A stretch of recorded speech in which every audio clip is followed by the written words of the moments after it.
10pence Arcade podcast is sponsored by Retro Games Party. Get out of emulation and into the arcade with Retro Games Party. Arcade game hire for public events and private parties. With 3 regular community-led meetings throughout the year, there ain't no party like a Retro Games Party. Visit their website at www.retrogamesparty.co.uk and get involved. The 10pence Arcade podcast is a proud member of the Retro Junkies Network and Throwback Network.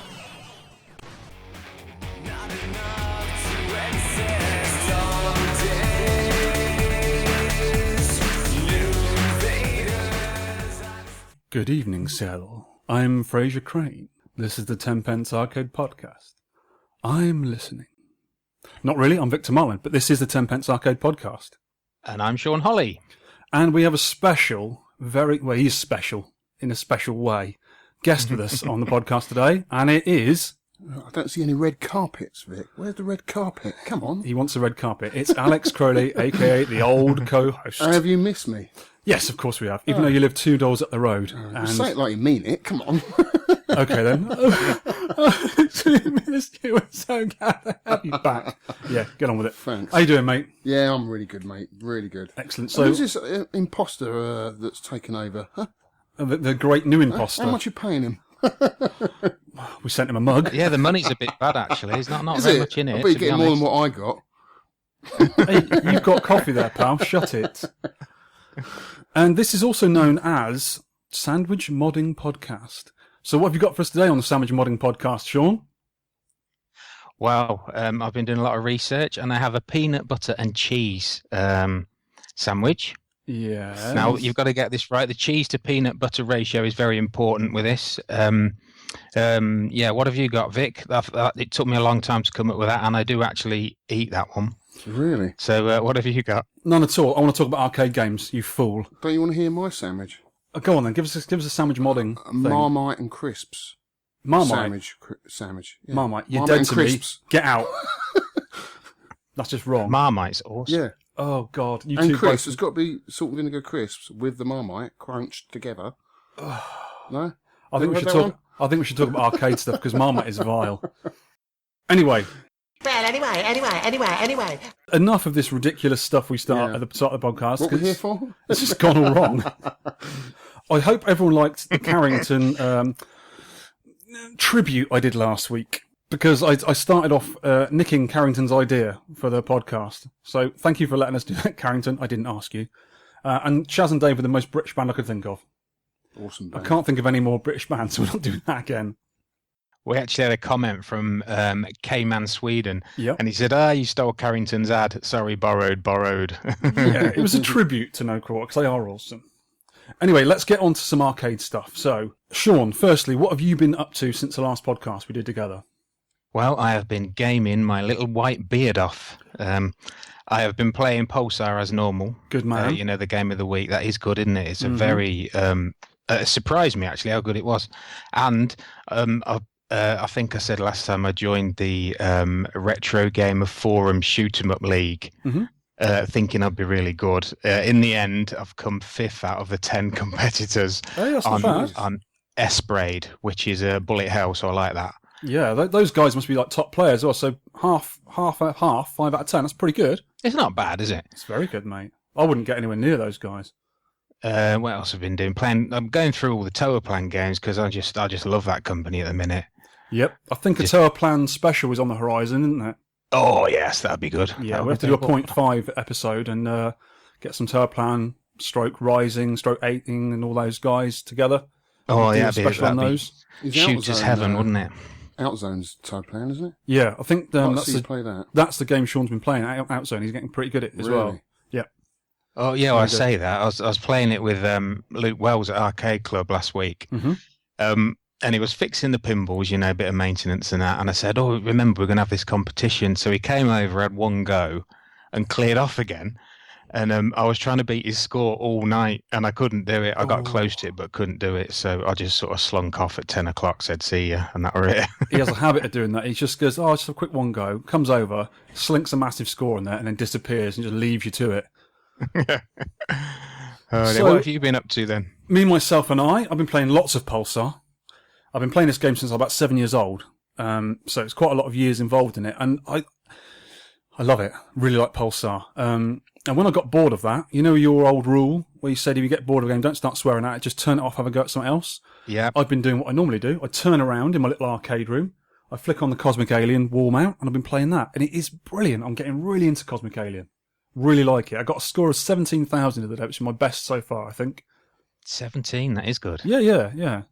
There's a guy on the Jammer forums, I think he's on the UK VAC forums as well, called Witchfinder. And his wife is particularly good at it. I think they bought the one from the Unigame, the upright. And I think she can get over 20,000 on it. She's a very, very good games player. She's really good at Bank Panic as well. Oh, yeah, I like that. Oh, Banku Panicu. Go on, Alex, what have you been up to, bloke? Oh, I haven't been much gaming, but I've been buying up lots of games. That's mainly the reason why you're here, because Shaun was going to steal all your pickups, because he doesn't get that many. You actually here in person to tell him, but that's a story for a little bit later on. I'm quite jealous. He should come down, shouldn't he? I think he should. Come on down, Shaun, when you can. Come on Yeah, down. I'd enjoy that, yeah. And to see the forequarters as well. Yes, and the Hog, possibly. The Hog, we should do a trip to the Hog. I haven't done that in a long time. Yeah, I haven't been to see Mark for ages, and they keep changing the games around and getting new ones in, so it'd be nice to go down there one time. I'll give him a heads up in January sometime. Oh, and also, Andy Lowe come round. He was the old Games Master magazine editor. He come round to see me, give me a visit, and we had a few games and stuff, and he was showing me a bunch of really smart games on his iPad, all retro-themed ones. And I was going to use one of those for the games that should have been in the arcade. And I asked him for a link to some of the games. He's not got back to me yet. Must be busy at the moment. But there's some really nice games on the iPad. Hopefully they'll work with the iCade joystick as well, because I don't like playing games with my finger. It doesn't seem right to me. No. Oh. I've also had a pickup of my own. But we will talk about that later on, because it's quite a significant one. I know, yeah. It's been a while in the waiting. So, okay, let's do arcade news from around the world and local areas. Right, the first thing, just after we finished recording last time, we heard of the death of Ralph Baer, Yeah. the Magnavox Odyssey guy. So sad news about him. It's been covered a lot in the gaming media, but that's very sad. Yeah, Ralph Baer, he lived a good old life. He lived to 92, and that guy invented some amazing things. And if he didn't, I might not be sat in the room I am today with all these machines around me. So it's up to Ralph, who put the first images on a screen that you could play. Yeah, and he kind of invented Pong, didn't he? And then Alan Alcorn from Atari added a few little bits to it, and it became the Pong that we all know and love. But it was Ralph Baer that started it off. But that idea of putting images on a screen you could control was all Ralph. It was. Amazing bloke. Absolutely amazing. He didn't make it into a business like Nolan Bushnell, did he? He made it like... No, he sold it to Magnavox, who made the Odyssey. His brown box was his first console, and he sold it to Odyssey. To Magnavox, who was a TV manufacturer. And then they started doing the games with it and stuff. And then Atari borrowed their idea and they had to pay royalties and licensing to Magnavox. And it all flourished from there. Yeah. But he made Simon. Remember the old game Simon? He did that as well. Yeah. I mean, the guy did loads of things. He was almost like the Japanese inventor, Gunpei Yokoi, who invented the Game Boy and, the Ultra Hand and all this sort of stuff. He's just an amazing inventor. But Ralph did it with electronics. Imagine giving that to kids today, Simon. Yeah, they wouldn't know what to do with it. Box or something. Yeah. What's it light up for? Where's the swiping action? So yeah, really sad to hear that. But he had a really good life. 92 years old. Yeah. Gave so much to the world. Absolutely brilliant bloke. Did he die a rich man, or do you think? I don't know. I think he died a happy man. He did a lot for the community, and billions of people benefited from his inventions. If I could, or when my life came to an end, and I'd made billions of people happy, I'd die a happy man. So, yeah, thanks, Ralph. We are doing, with this podcast, we're making literally tens of people happy, maybe even 15. Well, Shaun, you're being a bit ambitious there, bloke. All right? Yes, next in the news. It's not really news, this, but I got a mad social media message from someone who's invented a skater tour hand. A skater tour hand? Explain. Yeah, when you're playing them games, the big punch ball that comes down off the top of the unit and then you punch it. The dangerous ones where you break your hand. Yeah, I know those ones. But apparently if you do it right, you can have a skater tour hand. Explain more. I think you meant to put shatter your hand if you hit it wrong, but you must have had the spelling. Did I send it to you on a text message? On Facebook, I think. Yeah. Yeah. It's probably on my stupid phone with no buttons. Don't you hate stupid phones with no buttons? Yep. So I was thinking, what's this skater tour hand? I thought, I don't know what that is, but it sounds very painful. Right, let me explain to the listener.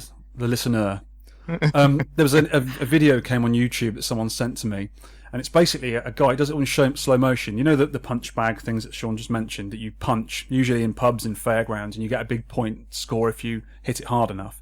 Well, this guy does like a double roundhouse leaping kick at it, and it nearly smashes the machine up. The digits just go mental. That's what it's about. This guy does this wicked karate kick. I mean, Alex, you're nearly a black belt in karate. Could you do a kick like that? No. Mind you, I watched a video of you beating one of the guys in your match, and you did a roundhouse on him. And I went, wow, he's done a real roundhouse. That was a back kick. That was pretty good. All right? Karate man bruised on the inside. They don't show their weaknesses. So tell us about the ROM set, that Robotron ROM set, Shaun. Yeah, we mentioned it last time. Yes. Well, apparently it's official. I didn't realise this. One of the guys from VidKids, that Eugene Jarvis set up VidKids. Yeah, Larry DeMar, yeah. What did he do? I think he did Blaster, Stargate, and something else. Oh, yeah, all top games, Robotron. Yeah, of course, Robotron. So this Larry DeMar, one half of VidKids, is doing this Robotron hack, and he's calling it the tie-dye ROM set because it's named after Eugene's colourful shirts. Yeah. So, and I've got 2 clever links coming up, so watch for them. You ready? Mm-hmm.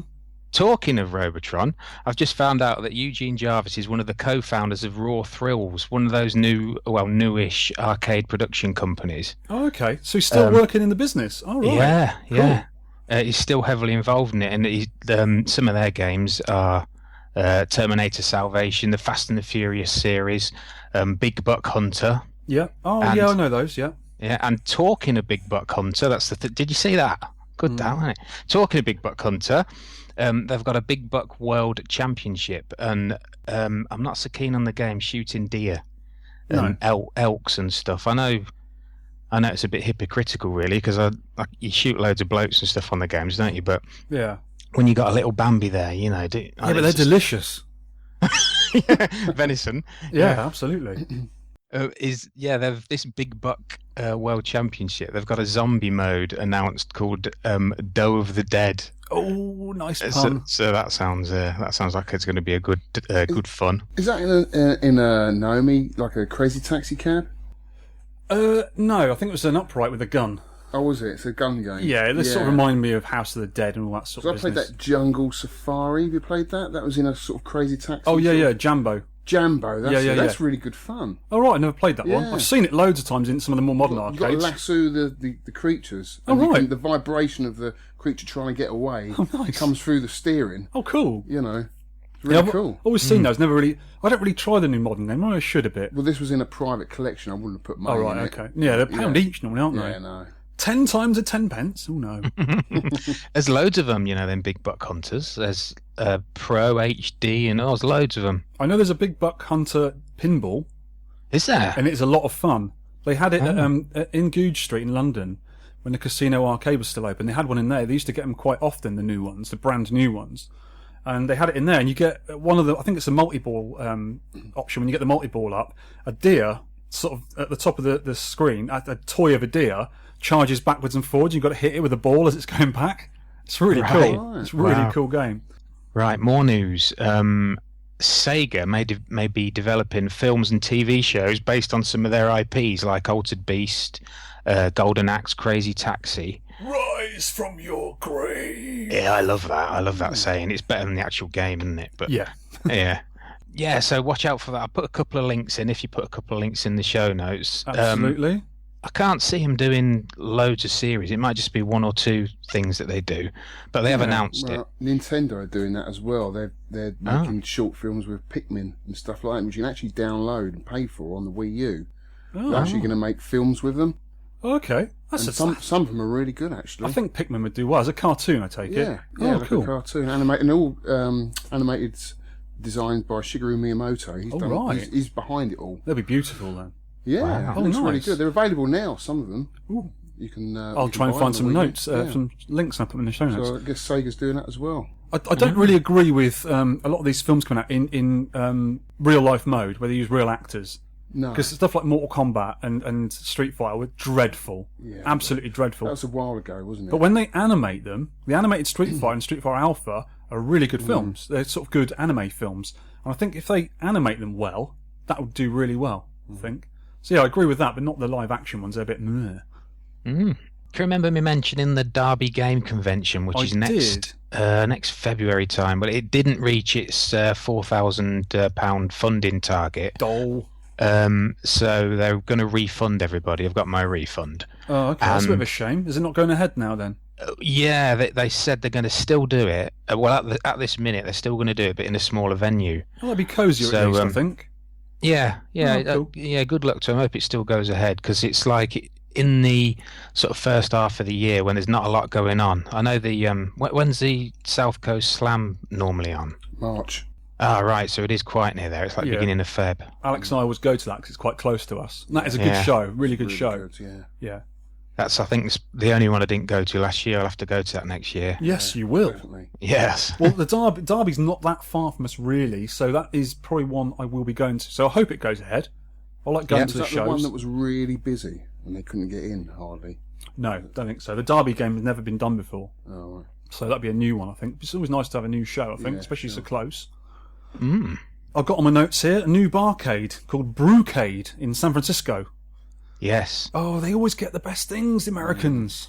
Yeah, if you look at the link, the amount of games they got in just for a new place opening, you'll be like 50 odd. Oh, wow. That's a good bar. And beer.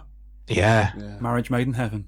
Someone's put a comment in, at the bottom of the page saying, I sucked at all of these games as a sober teenager. Let's try them drunk. That might work. I've tried it. It doesn't work. No, it does for me. It does Way it? better, yeah. Yeah, he does. Alex has a few rum and cokes, and he can't see or walk, but he can play Donkey Kong a lot better than he normally does. Do you not get to a tipping point, Alex, where you get pretty good, and then you have one too many rum and cokes, and you've had it? Yeah, you can't remember where the buttons are. Usually my mates tell me that before I get to that stage. Usually when you're going to pull the machine over, because you get a bit physical with your machines, don't you? They're rocking about like crazy. What other news? Taito, they're opening an online store based on the Darius franchise. It's awesome. A Japanese website. I thought, that's brilliant. So I clicked on it, and if you have a look, all that they've got on offer is 2 T-shirts. Oh. So hopefully they're going to do something more with that. The thing about Darius, I mean, we know Darius Burst, and we know the old Darius games, which are pretty good shooters with multiple screens, but we don't really get that much of it over here. But in Japan, it's a big franchise. I mean, I think they've got TV shows and all sorts of things with Darius, and it's like a big IP for them. But over here, I don't think it translated so well. I mean, I'm sure they've got stories about it and all sorts. To us, it's just a shooter. I always thought that would make a good environmental cab. Because they do the 3-seater and the 3 screens and the subwoofers underneath the bench. That would make a great walk-in cab with the atmosphere of being sort of in this alien underwater world, Because what you're thinking there, I've just reminded myself, in Japan, they've got these pods you can sit in. And the image isn't 360, but it's like 270 degrees. Yeah. So it goes all around you. And it's because it's rounded, it's sort of it almost engulfs you. And they play a lot of the Gundam games. Okay. And they're all linked up as well. Yeah, because you can get play curved screens now, can't you? You'd think is there any games that have incorporated those type of screens yet? Not yet, I don't think so. Like HD TVs, and they're actually from the back. These things are actually projected from behind, so it goes all around the pod on the inside, and it makes you almost immersive to it. Which reminds me of a game I played fairly recently. That guy's arcade. He had a Star Blade.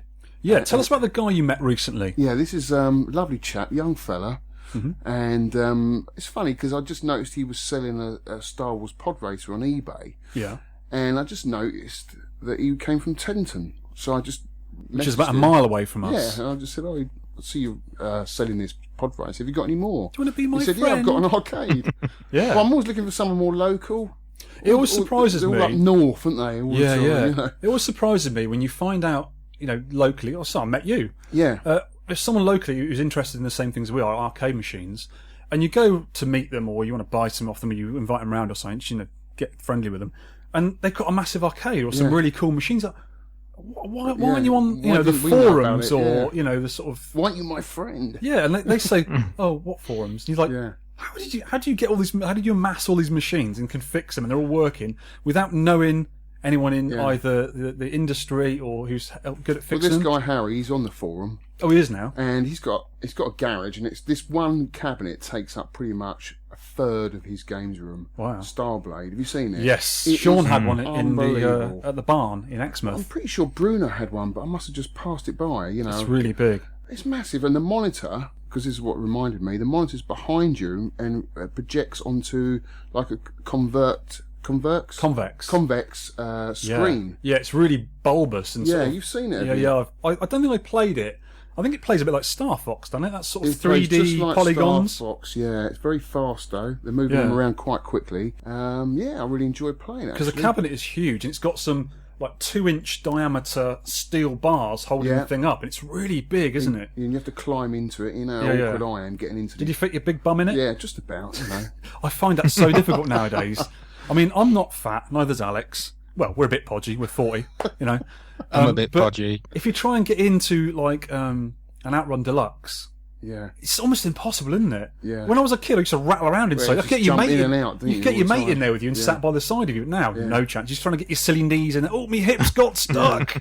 But anyway, he had a lovely selection of clothes. Not my type of cabs, but he had that. Is it Jumbo?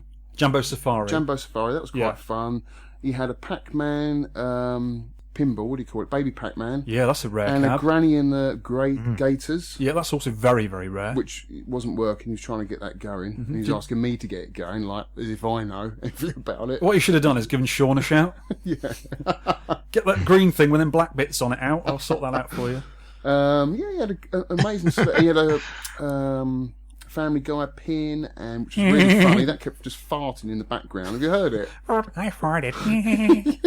Yeah, it's quite a fun thing. It's a silly It's a game. little It's quite game, but it's fun. good fun. Really fast pin. Really liked it. Really getting into my pins. You know, I'll have to go around with you one time, actually. Yeah, He's come only about round. in his 20s, isn't he, this guy? He's a professional musician. Yeah. And he plays at Ronnie Scott's. He's a pianist at Ronnie Tell you Scott's. what, he could do some jingles. Yeah, he could do. That'd be cool. And he's been on the That'd be QE2. good. And Yeah, interesting guy. So young as well to be doing all that. he's into arcades. It's unbelievable. Perfect. Absolutely perfect. So yeah, that was cool. Tell us about Guinness World Records, Sean. Right. Yes, some more news. Guinness World Records and Twin Galaxies have announced a kind of a collaboration where I would imagine that when you get your Guinness Book of Records book at your annual at Christmas or whatever, there'll be a Twin Galaxies bit in with the arcade records. Absolutely brilliant. That's what we need. Yeah, so it's getting the recognition it deserves, I think, the high score people. I might get my Pulsar score in there. I might get my sheriff in there. You're the only one who's got one in the country, that's why. Sorry, Alex is the only one to have 2 in the country. We'll get onto that soon as well. The American version, they've got some high scores in that, and that's pretty much the same game. Yeah. We won't allow that. Oh no, sad news about the CVG, Computer and Video Games magazine. Yes. They had a I website just heard up. this. It's been closed down, unfortunately. They're all closing down. Official Nintendo magazine shut down 2 months ago. I was Really? gutted. Oh, that's a shame. Yeah, That I was one of cover the Wii only and Wii U. adults that went in there and brought it. Does that cover Wii U and all that sort of stuff? Yeah. All right. I'm But I surprised mean, it's been they've going shut a it long down. time. Yeah. You know, it's the official Nintendo magazine. I suppose just multi magazines like Edge. Well, it's because continuing now. Nintendo do Nintendo Direct now. Oh, Just okay. basically, you get all your news, all your Online. your demos and stuff on your Wii U, on your pad. Oh yeah, it's still So turning it's to that, there, isn't it? If you own the console, it's there. Yeah, you can see by the side of you there, Alex. I've got a stack of retro gamers. Yeah. You can get that on your iPad and your phone now. Right. You know, it's cheaper than buying the magazine. And I'm thinking the same. I've got a stack about that high, 6 Yeah, foot yeah. high. I've got every single one. I had until about a year ago. I used to collect them religiously. And I'm thinking, should I sell them? It's taking up a lot of room. Yeah. Because I think you can buy back editions online as Yeah, well. if So you you- could put them on all the PDFs and If you stuff. subscribe to it. Yeah. Wow. I used to have all the Zap 64, the Commodore 64 magazines. Yeah. And I think when I moved house about 15, 16 years ago, I just threw them all. I threw the whole lot. God. Oh. From issue 1 up to something like 85, I just threw the whole lot. And that's one of the big regrets of my life. We that always throwing have them with away. collecting, don't you? You always Yeah. have them. Yeah. Yeah, that magazine was launched in 1999. I think it was a website. Well, my favourite was Crash. That was a great one. Yeah, with the art on the front. Because, Good. who's the artist? I've got his. Oliver Frey. Yeah, I've got a signed print of his in my Yes, games room. yeah. Yeah. He did some fantastic artwork. It's that kind of era, that kind of artwork from the 80s, but I love it, you know. It's really cool. It was sort of all monsters and darkish, big wasn't it? muscle-bound men Yeah, and barbarians with axes. women. Heavy metal. Absolutely. Okay, this is a section I'm getting onto now. I'm quite excited about for once. Pickups. Oh. Right then, Alex, you're here for a reason. Do you want me to go first? Yes, I do. Tell us the first one of your pickups. All right. The first pickup is the Nintendo Red Tent Versus. And you've been after one of them for quite a while, haven't you? I have, yeah, and I wasn't really expecting to buy one this year, to be honest with you. But one came up on the forum. Because you are a spawny get. I just thought, yeah, I'll have that. Yeah. So it came up. Where did it come up? On the Dragon's Lair fans No, it forum? came up on UKVAC on our home forum, and the guy was in France. Okay. And it's the same guy who's buying all those cabs from Japan out that old granny's flat. He's buying all those Tato cabs. Yes. Excellent. Tato, you know, all out of that old granny's flat in Japan. Yeah. And he just wanted some room, you know, so he said, look, I'm looking to get rid of this fairly quickly. Do you want to buy it? I said, yeah. And Alex jumped on him, ripped both his arms and legs off, and just threw money at him. Yeah, it turned up Monday morning. I wasn't expecting it, actually. It just came back from dropping my daughter off at school, and there it was sitting by the front door. On a pallet. all wrapped up, and I'm looking at the door, and I'm thinking, I ain't going to go through there. It's always the way. So I had isn't to take it round my mum's back garden, right through her garden. Oh, wow, because Alex's mum lives next door. Yeah, mate from Reading, he came down to help me. And it went, literally, I had to take the door off of the games room, but it literally went through the frame by about 3 mil, you know. Oh, my Lord. Oh, God. And I've seen said Red Tent. It's really nice. It is cool. It needs a little bit of paint. Yeah. That's about the worst thing. Yeah, there's a few dents in it. That's fine. It's missing a yellow button. Yeah. Yeah, I'll say the screen burn is the worst thing. On the opposite side where you put the money in, because there's two monitors in this thing, there's a bit of screen burn with tennis on it. Yeah. Tennis has been in it the whole time. Yeah, all the time, yeah. And you've got some extra boards with Super Mario Brothers and Excite Bike? Yes, Excite Bike. Have you got them to work yet? No, I've sent them off to Purity. Ben Purity's going to sort them out for me. He's the man to see about Versus boards. There's so much to learn about it, but I'll tell you what, so much has been going on, and since this other cab turned up, I've just been kind of over the moon. Overwhelmed, really. Yeah. But I mean, yeah. Do you want to talk more about Red Tent? Yeah, my opinions of it is, well, for one, I'm a bit disappointed. Yeah. Because I wanted to buy Red Tent and then just let you have a look at it and not touch it. I was going to say, do you want this Red Tent? No, you're not having it. You're not having it. That scene out of Spinal Tap. Yeah, Don't touch. Don't touch it. Don't touch it. Yeah. To be honest with you, I know you're the Nintendo guy. Yeah. But I do like Nintendo products, the old ones. I really like them. And I'm glad you got one, though, and you can just about fit it in as well. Well, the older games are quite personal, aren't they? And, you know, you've got to be either a fan of the older, before Mario's Nintendo stuff, to like it. Because, you know, they take up a lot of room. It's one game. If you don't like it, then... But with the Versus, it's almost like having a Jammer cab in there for me. Yeah. Which I miss. You know, I love Nintendo, but I love all games. But, you know, I've just decided to concentrate on Nintendo because it's easier for me. And they use all the same innards. Inside pretty much, so it's pretty easy to find a fault. You know, you can just swap things around, and you can pinch bits off the cocktails maybe, and maybe a power supply for Donkey Kong or whatever. But I was a bit disappointed with the monitors, but hey ho, you know, I think if once Balloon Fight's in there because it's got a black background, I think that will hide that maybe. Yeah, maybe put a bit of tinted perspex in there or something to hide it a little bit. That always hides screen burn. Yeah, actually, so not so bad. But yeah, can you play one player on them things? Yeah, you can have two games running at the same time. So you can have Excite Bike on one screen and something else on the other, Super Mario or whatever on the other one. Yeah. Tennis is the only game that has 4 players. Which should be a lot of fun, I think. I thought actually Excite Bike would. I was a bit disappointed actually that wasn't a 4-player because that would have been fun. Yeah. But that is a 2-player. Balloon Fight is the main one everyone loves to play. I love a bit of Balloon Fight. Have you played that, Shaun?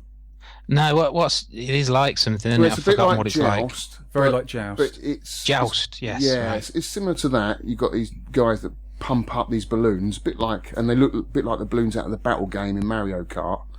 And then once they're pumped up, you start floating up in the air. And basically, you've got to pop each other's balloons, but you've got to be slightly higher than the other person for them to pop. Exactly the same as Joust. But with the balloons, you've got 2 balloons. You've got 2 chances. If you get one of your balloons popped, you can still carry on. Yeah. And you can either help each other out in the games, or you can work against each other. Or do what I do, go and pop Alex's balloon when he's not looking. But the main thing is, I mean, you can play this on the NES, but the main difference with this, the arcade version, and a lot more of the Nintendo Versus games, there's a lot more to them. And in Balloon Fight, you've got, as you go up, float up in the air, your screen scrolls into another level, so you're going higher up into the clouds. Yeah, you don't get that on the NES version. It's bigger than one screen, isn't it? And Joust is only a single flat screen as well, isn't it? Exactly. So I really like it. I like Joust.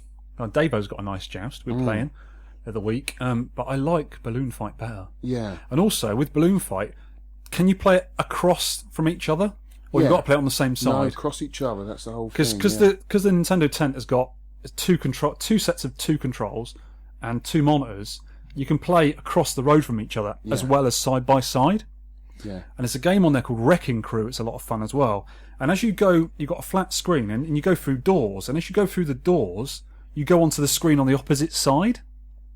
Right. So it's quite a clever thing how they work. As Alex said, with the Versus games, they're basically Nintendo Entertainment System games, NES games, but they've added a bit more to the arcade. They're not exactly the same. They've added some stuff. Excite Bike's got another level in it as well. Cool. And that looks just like exclusive. Yeah. So how do you fit 2 monitors in that? Because it doesn't. The top of it doesn't look. I guess it's the way they're angled into the cab. I mean, the neck of the monitors either side just miss each other, and they're angled 45 degrees in. Yeah. And if you look at it, once you open it up, 'cause it's like opening the bonnet of a car. Yeah. You can see how they've done it, but it's very tight. It's the tightest cab I've looked in. Yeah. It's frighteningly close. Because I was interested to see inside one, because I've never seen inside one. I played one in America, and they're great to play on. They're really nice machines. They're sort of a cross between a cabaret and a cocktail. Yeah. Sort of like a love child of the two. Yeah. And I was wondering, how the heck do they fit all this stuff in here? And you've got a board one side that sort of sits in a rack down by the side of the coin slot, and everything's really tight. And the 2 monitors crisscross each other by about an inch. There's hardly any room in there, but it's really nicely made, and your one is good. You've got one main board, Shaun, and you've got 2 ROM sets on there. Yeah. One for each game. So you just change those ROM sets round, and you could just carry on using that same board. Yeah. Just change the ROMs, and you can burn games onto the ROMs, and which I'll probably be doing for someone before I long. can't do all that. That's clever. That It is really good. Yeah. Yeah. It adds another dimension for my games room. You know, nice one. And it's Nintendo. Of course.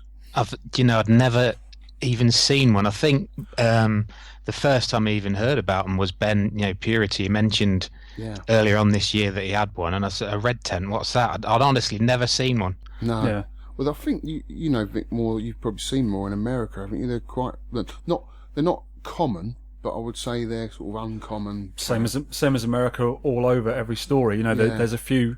You sort of say, "Oh, I saw one of those in America." Oh, you don't see one over here. They're not rare though, are they? Not particularly. No. But there's quite a few over there, I suppose. I think it's a massive country. Certain games are hard and rare to get hold of because they're expensive they use as certain well. PPUs, don't they? Yeah, it's something to do with the graphics chip, I think, the PPU. Yeah. And there's a number of games that use a certain PPU, and then other games that use a different PPU. So if you've got the 3 or 4 different types of PPU, and you've got an EEPROM burner, like I have, you can burn any game you like and pop it on there. Yeah. And some real good games on there as well. You get Versus Gradius, that's a good little game to play on there. Yeah. So there's all sorts. And with the 2 games on there, it's brilliant. Yeah.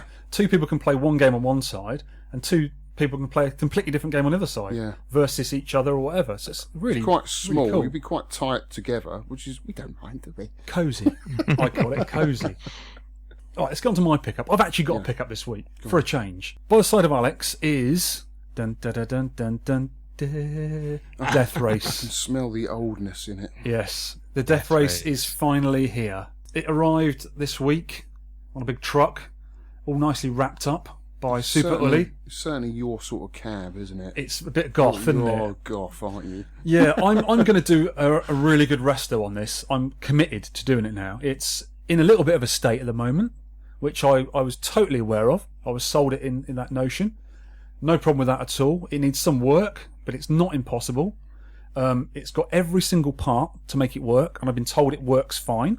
But yeah, I'm really happy with it. Well, I wasn't to start with. I was really down when I first got it. Oh my God, it's got all this wood damage. It's so much to do. It's a lot of work to do, yeah. And the monitor's got the monitor's a 25-inch black and white screen, which is not common nowadays, and there's real deep scratches on the face of the tube. I'll show you in a minute. Alex is behind me at the moment. It looks like the bear has had a fight with it. And I was like, oh my God, where am I going to get a 25-inch tube from? Moan. I was just getting myself down about it.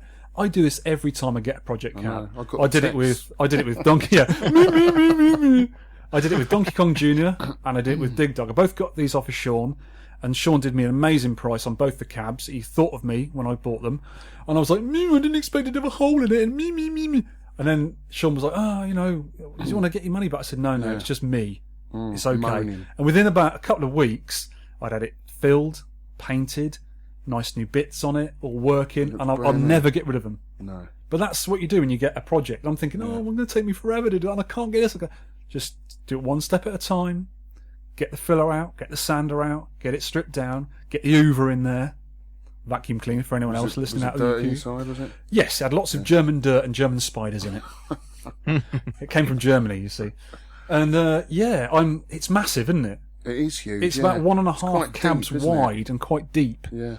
And when it first came, everything's sort of inside in boxes, and the steering wheels are there, and it's got brand new art with it, which I'm really pleased. Steering wheels, and I love the skull insets for the steering wheel. They're not standard.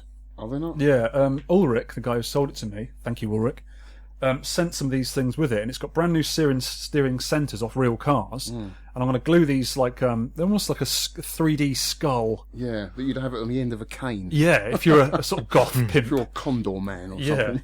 And they're going to go on there. It's going to look, and they're all shiny, and it's going to look amazing. So all the parts are there, ready to go on. It's almost like a big Lego kit with goth racing. Goth bling. Yeah, it is. I need to just crack on with it, really, and just do bits at a time. And I'm going to report on it every podcast, what I've done. And I've got a bit of time over the Christmas holidays to do some stuff to it. And I've started already. I've completely gutted it out. It's just a shell at the moment. I've filled the sides in with little dings and holes in it, and put a few more screws in to make it a bit more stable. I'm going to recap everything, have a look at the board and do the power supply and make sure the steering all works fine. But yeah, it's just going to be a project, and hopefully get maybe a colour or even a black and white TV in there if I can, because apparently it's quite easy to use a normal television for a black and white game. It's just a phono plug. I would do that if you're not 100% with the other ones. It's going to bug you, isn't it? It is, yeah. And those scratches in the face of the screen are really, really prominent, and you can see them reflecting on the inside of the phosphor. But when the game's actually on and running, it might not be so bad. I don't know. It hasn't got a tinted glass overlay. Or no, but I might put one on because that always hides. Yeah. You might not screen burn and stuff. Yeah, I'll have to see how it goes. I'm not too worried about it, really. Just get it respectable, on, going, working, and I think but if I do that, I'll be playing it. And that's always a problem when you're restoring stuff. Never play it. Get it all done, then play it. Because you'll be going, I'll just have a quick go. I won't take a monitor out. I'll just have a quick go. No, get it all done first. But really pleased it's here. Looks terrible at the moment, but that's going to change. It'll be fine. Yeah, it'll be fine. I love the artwork for it. It's awesome. Yeah, I'll show you the brand new artwork I've got in that tube there as well. I've got let me just reach over, a big tube here full of brand new artwork for it. Wow. Complete side artwork. Cover the complete. Yep. It's not just who's done that then? I think it was done in America. There was I think Ulrich said there was a run of 10 made for users in America who've got death races, and I've popped a little wanted on the CLOV forum, the Killer List of Video Games forum in America. It's a big forum, really good forum as well. Asking for users of Death Race to give me a hand putting it back together, just supply photographs of parts I might not know about. It's going to be a bit of an unknown, really. But hopefully I'll get it done before long. What year is it, Vic? 76. Bloody hell. Yeah. It's good, isn't it? Oh, it is old. You can, if you want to play this game, you can't play it in MAME, but there's an Odyssey 2 homebrew version for an old console. Remember the old Philips video pack? Yeah. Same as an Odyssey 2. I didn't have one, but I remember seeing them as a kid. And there's apparently a really good version on there. Really good. Screeching cars. Is it screeching cars or screeching zombies? Or are they when you run over the gremlins, the gremlins in inverted brackets, they didn't change the graphics, did they? Just no. It's just little stick men. But they were originally people, weren't they? What was the controversy? I think it said when the game first came out, on the back glass or wherever the instructions are, it said "run over the people." Right. So and everyone went, "You can't run over people." Oh, run over the gremlins. It's a haunted thingy, and there's skeletons and skulls and all this sort of stuff. And Skeletons. Yeah. So right up my street, I think. I can't We wait to loved be working on skeletons, didn't we, when we were kids? Do you remember those little glow-in-the-dark ones you used to get on the ghost train? Oh, I'll tell you what, Alex. Used to I'm dangle going to dangle one off the top of the do, cab. I'm going to have some skeletons, some glow-in-the-dark ones. You've got to get some black lights in here. I am actually, yeah, definitely. That'd be cool. Yeah, the games room's looking up. There's another cab What else going is happening in soon. your games room? It's changed. I haven't been in here for ages. You haven't. We're in the games room at the moment, rather than in the podcasting studio, as I call this, it. Cosmic Alien. Yeah, Alex has that'll had a go go. well with your Death Rays as well, because it's got like a demon on it, Yes, a red demon. it has. There's been a lot of interest on our Facebook page, hasn't there, Sean? Have you seen that on there? There's a guy in About America. what, sorry? The Cosmic Alien wall mount. Cosmic I've got. Alien? Yeah, there's some guy on there from America. I think his name's Elad, something or other. I can't remember his name. But he's expressed quite a lot of interest in it, because apparently America didn't get any wall mounts. Oh, really? So, yeah, America. It's a German, we got all German thing, isn't it? European thing. We had a few over here, but mainly it was Germany that got the wall mounts, because they didn't have a lot of room in their games rooms, and they used to put them on the wall rather than standing up. Yeah, I mean, it looks like a cigarette vendor, doesn't it? But then the artwork, as soon as you turn it on, the artwork lights up, and it's like awesome. And you've got this tiny little monitor at the top, 13-inch, which is smaller than my little Space Fever monitor. It's really cool. Yeah, it's a nice little thing. I really like it. Where are you going to mount it? I don't think I'll mount it to the wall, because it's damn heavy. I can't lift it on my own. Really? Yeah, I tried to lift it off the floor to get it on. It's on a workbench to make it tall enough to play on, and I couldn't lift it on my own. It's just too heavy. Yeah. But two of it's not too bad. But what I might do is make some sort of like quite a thick wooden bench, a long one to sit it on, to house two, because I want another one. Why? Next to it. You're greedy. I do like the wall mats. If I could get another one like this, but another game in it, I'd be really happy. Like a Universal game, yeah. Because Universal had really cool artwork. Right. And this is a licensed one as well. How many did they do of these then? I'm not sure. They're quite. Not a lot of people know about them, to be honest with you. They're quite unknown. But Sean's had a go of Cosmic Alien on MAME, haven't you? Quite enjoy it. Yeah, it's a decent game. It takes a bit of getting used to, because it's so different to Galaxian. You know, there's a different style of play, but once you get into it, it is pretty decent. Yeah, I fell in love with it at Julian's, the Jammer Plus arcade up in Yorkshire when he had that, the Unigame arcade. Because I have to say, Universal did some of the best artwork, didn't they, on their cabs? But not all of their games were that great. Funny you should say that. We've got one at the end of the podcast to talk about for our we have, side of art. Side of art. Okay, cool. I'll wait then. I've also still haven't got a Dig Dug monitor, because the guy who's going to sell me monitor dropped right in there. He's been a bit ill, I think, and he's not been able to get to his lockup to get the monitor. So still waiting for that. Hopefully, I've got a couple of days off over Christmas. I can whip round there and grab a monitor, because I'd love to get my Dig Dug working. I haven't played it for so long. It's just a shame seeing it. It looks lovely there, but no face to it. It's faceless loss at the moment. I've also made a test rig. I'll show it later on, just to try out Jammer games and have a bench-mounted test rig, so I can plug in games and see if I can fix them, rather than hang them in the back of a cab to try and fix them, which is almost impossible to do. I've got a little 5-inch screen. It's all mounted on a piece of wood. I'm going to put a decent box around it with some handles so I can carry it around. Power supply. I've got a fascia for it I'm going to make. Up, down, left, right, all the free fire buttons, all that sort of stuff. You can test things on it. But that's sort of a work in progress at the moment. Oh, Sean, you've had a pickup something to do with Pulsar, haven't you? Yeah. I don't, as I'm not a collector, I don't normally get many pickups, but I've gone crazy this week. Yeah, absolutely. I got a Sennheiser headset, which I'm using now on mic. And you sound like a podcasting angel. And I was walking around Asda the other day looking for the pies, and I wandered into the toothbrush aisle, and on the toothbrush aisle there was a toothbrush called Pulsar. So I had to buy it. And did it have a tank on it? Do you know what the crazy thing is? I didn't even need a toothbrush. That's I just spend money like mad, me. You are insane. Was that $9.95? I think it was £3 or £4, but it's a good toothbrush. Yeah, Sean, my teeth are really clean. When you were a kid, did you collect games as a kid? Specky games or NES games? It was a Commodore 64, man. I did actually. Yeah, I collected Commodore 64 games. Yeah, you still got them, I did. Or? No. I don't even know if I sold them. I think I might have just chucked them all. Yeah. I had 3 Commodore 64s. I remember breaking 2 of them somehow. You're just a player, aren't you? You're a good player at that. Player. Yeah, if I've come to this realization recently. If I got a single cab You know, like a beautiful cab, like a Robotron or something with one game in it. However pristine and great it looked, I would get bored because I'd want to play a different game after a couple of weeks. Yeah. Yeah. I know what you So mean. I think the way to go is a decent MAME setup, and I am looking into that. Yeah. We know something you don't. Yeah. Go on. No, I can't say. It is difficult. I mean, I like it all. I really do. And, you know, the console stuff was a big part of me as well. You know, I know this is an arcade podcast, but it was a big part of me in the 80s and the 90s. Spectrum games and SNES games later on. And, you know, I can't stop myself buying cartridges. Just love it. Do you know what? If you cut Alex, he bleeds 8-bit. So we'll get on to the last pickup. Yeah. Guess who's got the other pickup? Alex. You Go should on. see his face. Yeah, I'm a little bit annoyed about it. Well, you shouldn't be, because you actually did 5 years ago have the opportunity to buy it without realising it. Shut up. You did. You Go came on. round my house when I didn't have a games room. I remember saying to you, it was on my computer, I showed you it. Yeah. I said, Vic, look at this. It's a Nintendo. And I went, An no, it's a early wooden Nintendo. thing. Yeah, and you said it was too much. Oh, right, And it okay. was about 500 quid back then.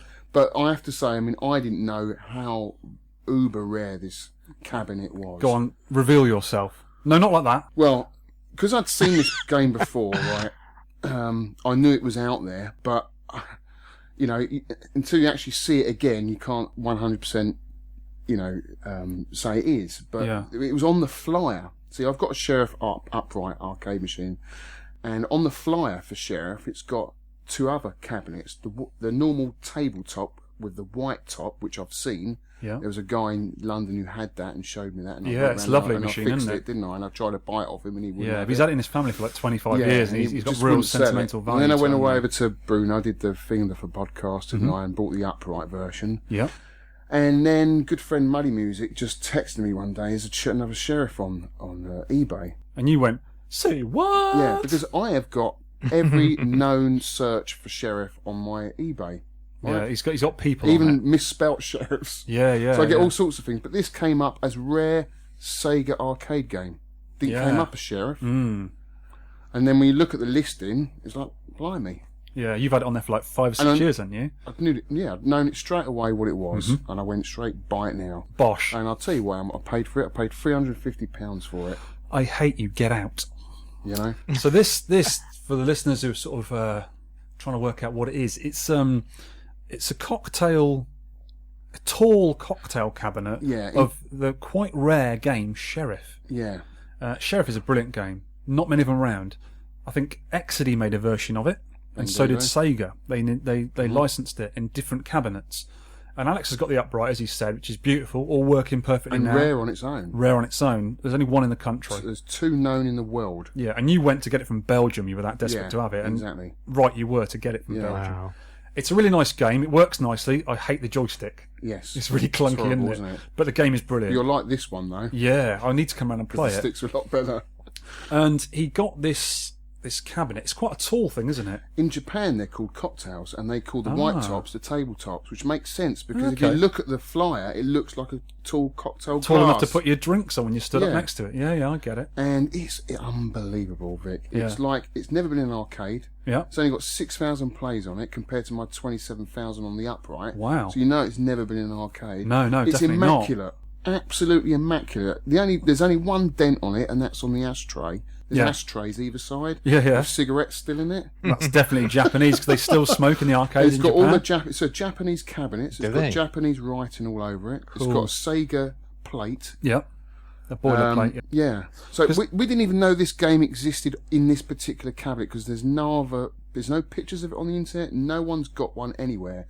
There's a Sega Head-On in America, and there's a Sega Carnival in America. Yep.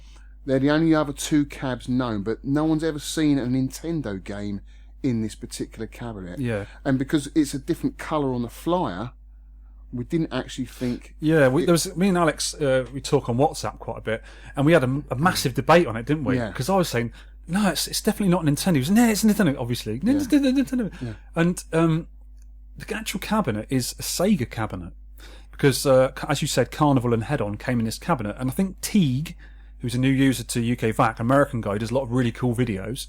he's got a Carnival. You sent me the video of his Carnival. Yeah, really nice cab. Yeah. A Tig, I think his name is Tiger. Yeah. And he's got one, and they're really nice cabs, and it's totally different to the one on the Nintendo Flyer. He's looking for one. Is he? Yeah, He's not having yours. One. He's been looking. He's had a thread going on Clov for 5 years looking for this particular cab. And you've got it. Does he know you got it? Well, I was WhatsApping him as I was collecting it. Oh yeah, cool. And because he's in the States, he was getting slight delays, but he was like, "Oh my god, I'm so jealous! I can't believe I've been looking for that cab for so long." Because the thing is, it's a Sega cab, but certain companies in Japan used to make cabinets for everyone. So they just changed the side art or, the stickers or whatever. So maybe the company that made the cabinets for Sega was also selling to Nintendo. We don't know. We'll never know. No. But this one has got Nintendo parts on it. It's got like a Nintendo cocktail control panel, which is at an angle with all the cooker knob and the joystick and everything. It's got real nice side art, top art on it with all Japanese writing. Well, so it looks official, doesn't it? Yeah, well, the instruction decals on top have been taken off a white tabletop and cut up into strips to go around the edge. Wow. It doesn't fit. I think it's a bit of a bodge, to be honest with you. It's really badly cut. Yeah? Like they haven't cut. Like even a kid could do better. You know when you cut around the lines. Yeah. It hasn't been done at all. Oops. So we're not sure if this is a prototype from Nintendo, licensed as Sega, because the actual game when you play it, it says Nintendo Limited, doesn't it? Yeah, it's definitely. I think it's come over as like a promotion. You know, come over to UK, look, promoting this game. Sega, can we use this cab? Let's stick it in there. Yeah. The board's been modified to work on that monitor. It's not the same as my Sheriff It's not a board. Sanyo monitor. No, it's not a Sanyo monitor. It's an NEC, and it's got Sega Entertainments on it. Oh, right. Sega Enterprises on it. Yeah, because when they did a prototype or something like this, maybe they didn't run it off. Maybe there weren't many about, or they only did it once. They used to use different cabinets just to say, this is what it's going to look like. But they've got it on their Flyer, though. But that's a totally different cabinet. It's red and white, isn't it? I don't know. That could just be a bad artist's impression of it. I've never ever seen one of those. If you go onto any Nintendo site, Shaun, and have a look at some of the flyers, or even on TAFA, the Arcade Flyers Archive, which we use a lot, you'll see it's got an upright and a cocktail table, and it's weird-looking red and white thing. And that's what we think it is. But if you look at the parts, they're totally different. Oh, totally. Yeah. And I've never ever seen a red and white one like that in the flesh, or even in a picture. Yeah. I don't even think they came out, I think it was like a promotional thing. They never made them. Well, they might just either just said, the guy who was doing it didn't really know how it was going to work, how it was going to turn out. An artist's impression, Yeah, an artist's impression of what it was going to look like. Alex is now a Nintendo detective. A private dick.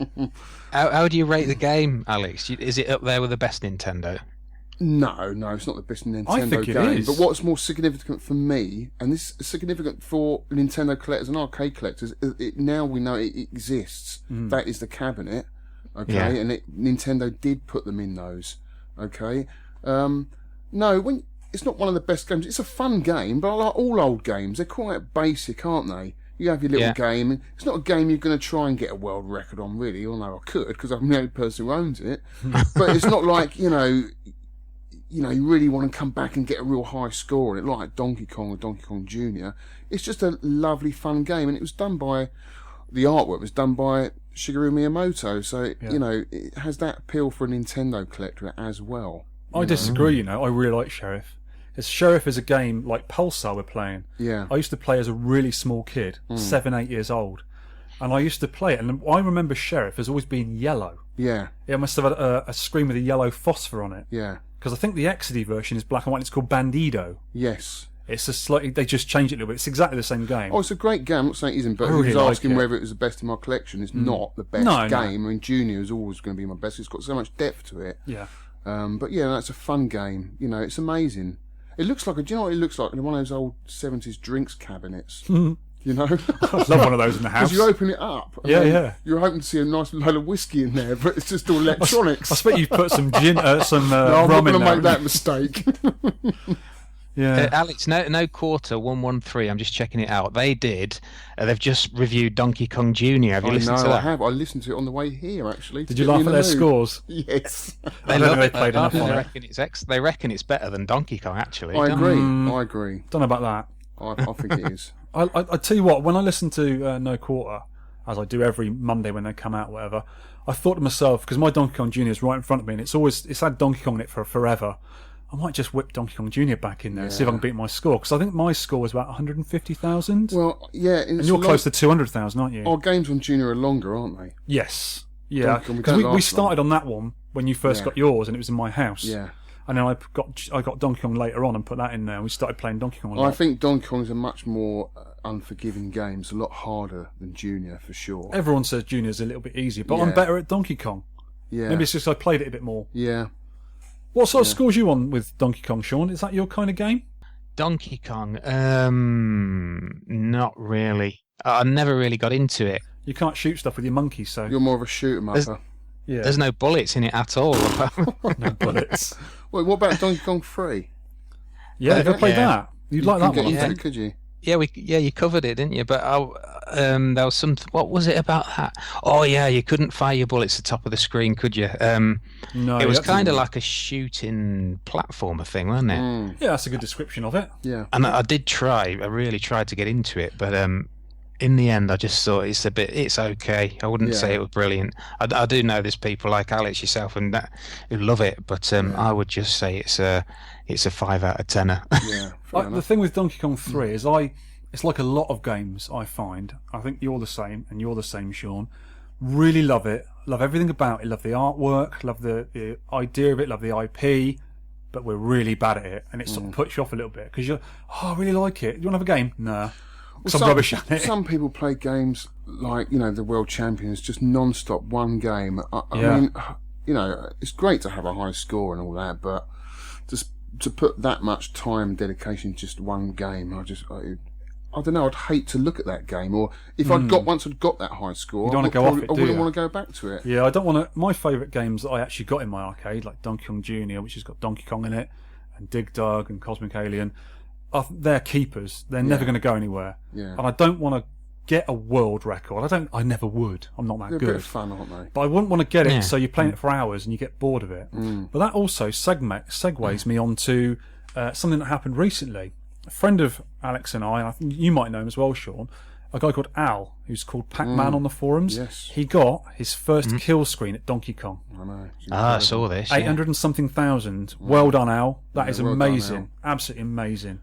Al did my Popeye. Yeah, Didn't he loves the Nintendos like Alex does. He does amazing restorations. I wonder if he'd come around and do my death race for me. But he goes 110%. Yes. He washes monitors. I text him going, I bloody hate this game. I hate this game. Yeah, but then he goes and get a kill screen on it. Yeah. A day later, he's, I Yeah. say, well, have a break. And the next day, he's got a kill screen. He needs to use Shaun's rule. Don't swear at it. Turn it off. Go play something else. Play something Come else, back to it later on. Yeah, so well done, Al, for that. Absolutely brilliant. I'll tell you what, he's actually better at Junior than he was at Donkey Kong, so I reckon his next kill screen can't be that far away. We've got over 1 million on Junior, hasn't he? Whoa, how cool is that? He's not coming around on my machine and getting it. Like No, he's not. He already wiped my... reset it. Didn't he wipe my score off your machine anyway? I'm not happy about. Did, yeah. So, okay, Shaun, do one of your stolen pickups for us. Yeah, another one that I've borrowed. A guy, I don't know if I can get this name right. Urgentimenti. Yes, he's one of the users on UK VAC forums. Yeah, he's picked up a Defender USB Defender stick. I like it. It actually looks like the control panel of the original arcade game. Oh, cool. The stick is just two-way, and it was selling them on eBay. I've just had a quick look, and I think it might have just been one for sale. I thought he might have been doing producing a couple. The guy called Arcade 84 is his eBay tag. Yeah. But he also does what I'm interested in is a four-way stick, which the one he's just sold has got a Donkey Kong theme to it. Ooh. Like a smallish like four-way stick with two buttons and then suckers that you could stick on the table. Oh, remember the old suckers on the old 8-bit joysticks? Yeah. You just lick them and slap them on your table. Or stick them on your mate's forehead. Yeah, I did that as well. So that would be perfect for me. Like even like this Pulsar, I struggled with my joystick because it was just 8-way. So you just made just slight little errors that cost your life sometimes. I might have to get on a T-shirt for you, Shaun. Sean Holly, brackets, struggling with his joystick.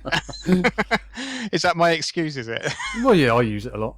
Yeah. I'm looking at the Defender stick right now. It's really nice. It's sort of it's like a Hori stick, sort of same size as a Hori stick. Yeah, I know. Yeah. It's sort of quite squashed up, but it's got all the decals from the Defender control panel, and it's got all the buttons in exactly the right places. And when you get good at Defender, it's quite intuitive, and it looks really nice. Hopefully they do a Robotron one, maybe. I guess Defender players are quite funny about their controls. Yeah, and if you need to play it on MAME, you need a setup like this, I think. Yeah. If you're going to get world records and do that sort of stuff, you need to be playing with the proper... You can't just use a normal right stick. layout, the same as the arcade. Yeah, you can't use a joystick and a 6-button thing. That wouldn't work. Is that your game, Sean, is it? Defender? Oh, no. No? No one's good at Defender. I play it at Arcade Club every week, and every week I get a slight bit better on it, but I've heard that, you just play it, and then you get to a point where it's just automatic, your fingers go to the buttons and it becomes like muscle memory. But I think I'm about 2 years off that, I went up there. I went up to the Arcade Club last week. When you went to get the sheriff? Yeah, it's the first time I went in there. I should have popped You like in. it? Oh, I absolutely loved it. Nice, I isn't it? absolutely loved it. I walked in there, and just the way he set it out with the artwork. I love all the artwork on the wall, and just little bits here and there. It's not overdone. Some places can be like cluttered with stuff. Like your games room. Yeah, my games room.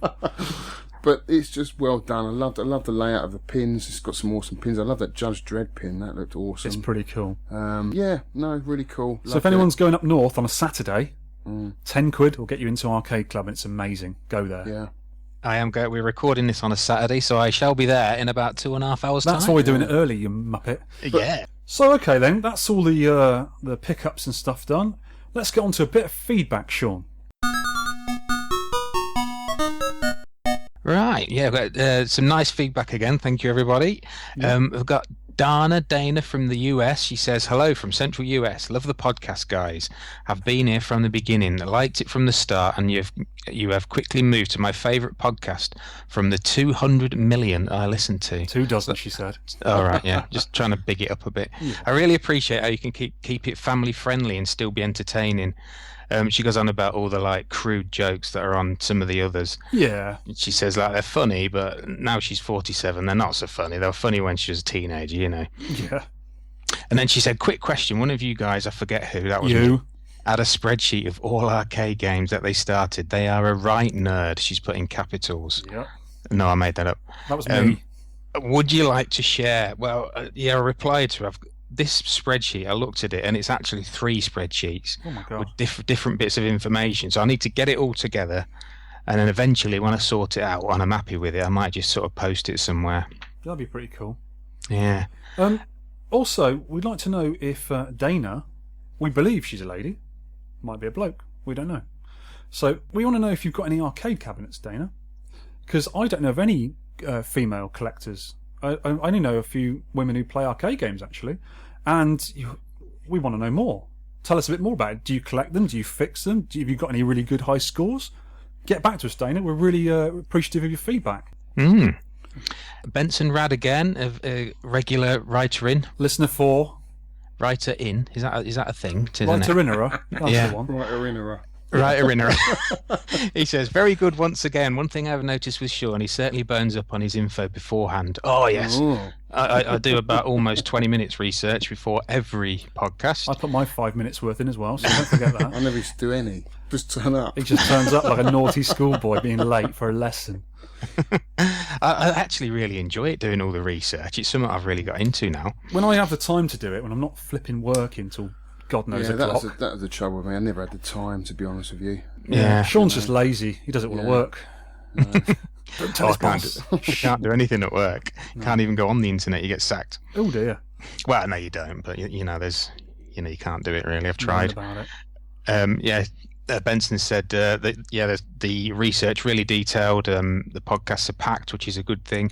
I often wonder how both of you do these, as you must be on Skype or something on the computer, but you seem to be watching videos and looking up stuff whilst recording.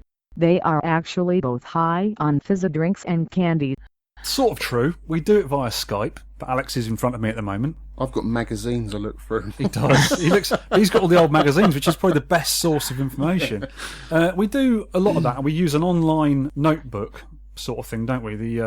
Google Docs, so we can both see it. And when we update it, I always start it, and then I give you permission to look at it and do what you want with it, and then you can update it. And every time we go on there, it's been updated, so we can both share information quite easily. And when I'm doing the podcast, it's in front of me at the moment, so I can look through. I usually put it on an iPad or whatever, so I can sort of look through it and stuff. But also, Shaun's been posting some live links on there, so I can just click on them and look at the link when he's talking about it, which is really cool. And I think if I do that on a video, the audio will come through here and the listeners will listen to it as well, so I'm trying not to do that. But yeah, it's good. And thank you for that, Ben. It's really nice to hear you like it, actually. Yeah, and he's also said, great, you are doing a Quarth at Black Hole at some point as a challenger. Yes, nice that's his one. game.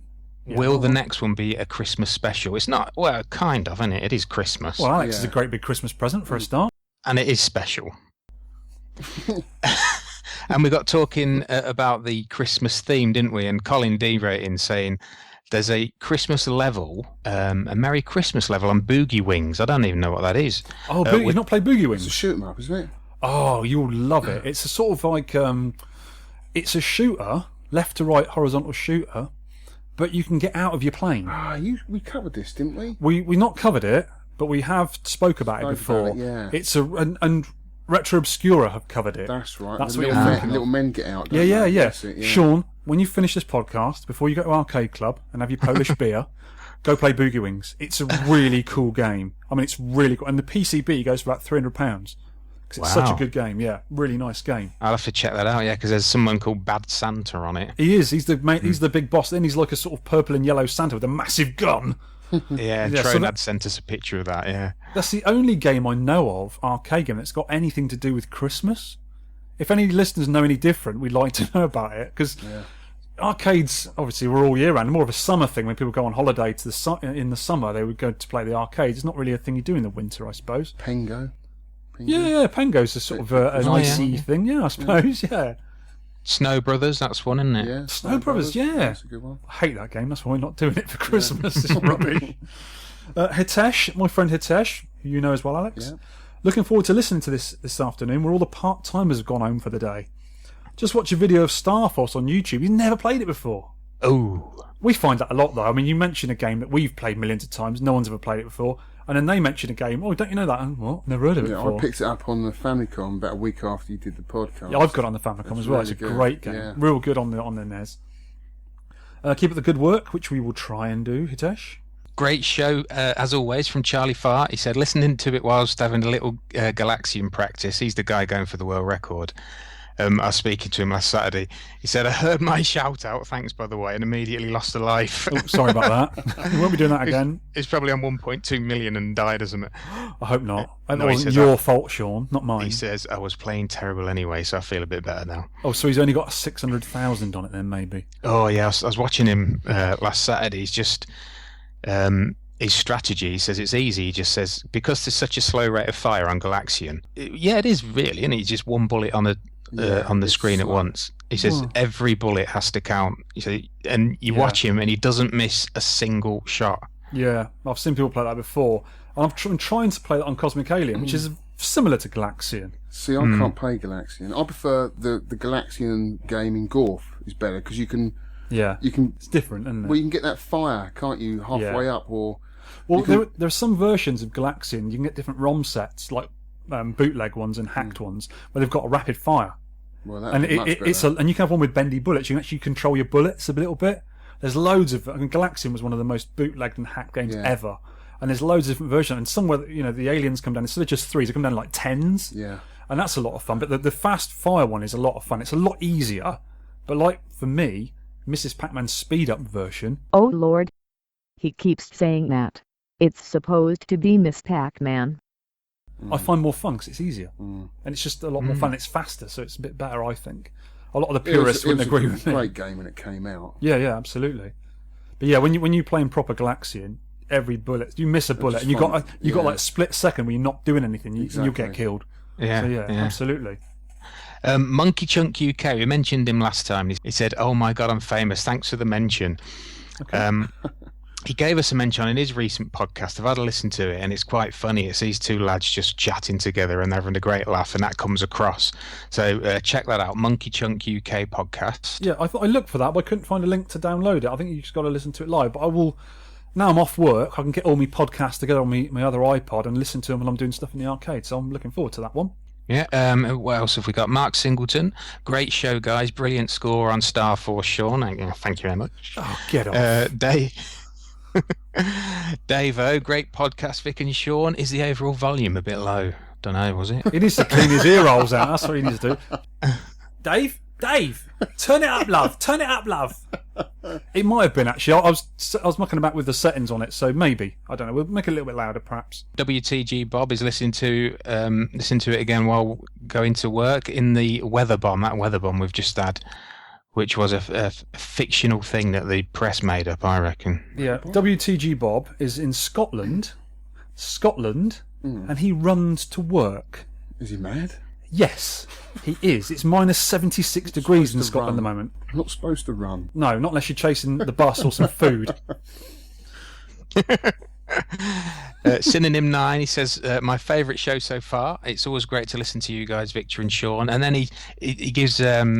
he's going on about how he enjoys Hang On, because we did the Hang On music, didn't we, last time? Yes, we did. And he's just saying it's one of those iconic cabinets and it's cutting-edge graphics at its finest. Mm-hmm. The music rocks. He did say, is this the first game with Sega's revolutionary superscaler technology? I don't know, is it? Like the Outrun kind of the sprite scaling thing? I think it came before Outrun, and it definitely came before Enduro Racer. So maybe it has got the scaling effects, which are really nice. Synonym 9, he's going to feature on this podcast at the end of it. He is called Hannes. Really cool guy I spoke to on a Skype interview the other day, and he was the guy who got the warehouse raid. He's an Austrian guy, really nice bloke to talk to, and he's now our official contact in Austria. Fantastic. So we're going to get him to do evil arcade tests. Yeah. He's got another one coming up, actually. I think it's in Germany. It's a few hours' drive from where he is. But he gave a really good interview, really nice bloke to speak to. He's got some awesome cabs. He gave me a list of the cabs, which I will read out later on, just before we do the interview, before I post interview on the end of the podcast. But yeah, he's really into our podcast. I'm really grateful for the interview for him. Sure. So thank you for that, Hannes. And he's really big into Hang On. He's got the sit-on machine, the big motorbike you actually sit down on. I never got into Hang On. I was more of an enduro racer. Enduro racer was another one you sat on. You had to sort of pull it backwards to do a wheelie. That's what I liked. I bet they got broken a lot, those machines. Don't see many of them. No, you don't. So that's I bet he's got one. Probably got one from the raid, I expect, which would be nice. I think he did, didn't he? Or he found one, didn't he? I don't know, actually. I've got a list of his cabinets he bought, so I'll read them out later on, perhaps. Okay, let's do some shout-outs now.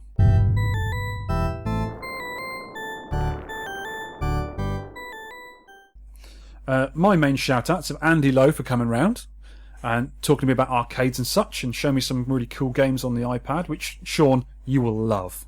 Yeah. Hopefully you'll get an iPad for Christmas, because you love these, mate, honestly. And also Hannes, let me try and get his last name right, Hannes Slanec. Hopefully I pronounced that right, because I'm not very good at Austrian names. For doing the interview with us, he was really cool. And I would just like to give a shout out to everyone I keep bumping into at Arcade Club. It's quite a nice community there, and the Bat Cave, of course, which is a different set of people. So I'm really lucky to be going to both and enjoying it. And just Merry Christmas to everybody, really, and enjoy your holiday break and get some gaming in. Absolutely, over the holidays. And then any shout outs, Alex? Only to myself. That's about it, really. And the young guy Harry you met, who's got the nice arcade. Yeah, Harry was cool. Yeah. I need to meet Harry. I think he sounds quite a nice guy. Yeah, not too far from us either, which is groovy. I think I must give a shout out to Ulrich Gonner, the guy Super Uli, who sold me my Death Race. And he's opened a massive can of worms for me there. Yeah. I'm going to be yapping about this all the time. You've done a good job, guys, of continuing on the shout-outs for all the guys on the European forums, because I think they do a lot over there. Yeah, Shaun and I are getting right into Dragon's Lair fans forum now, because obviously you know Bruno, bought a new sheriff off of him.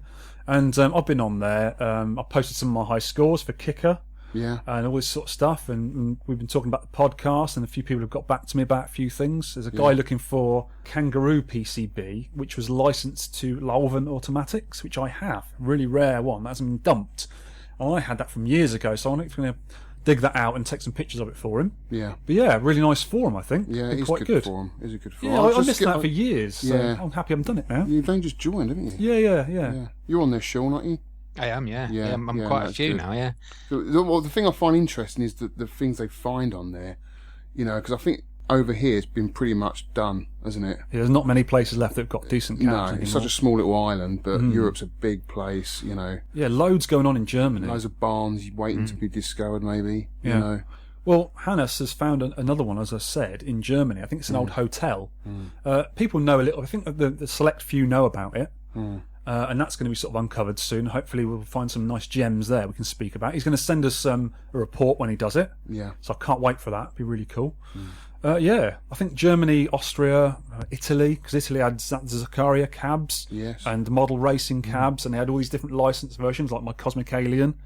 And I think because Germany was big into it, they had lots of licensed versions of other games, like Atari and Taito. They got licensed by their own companies.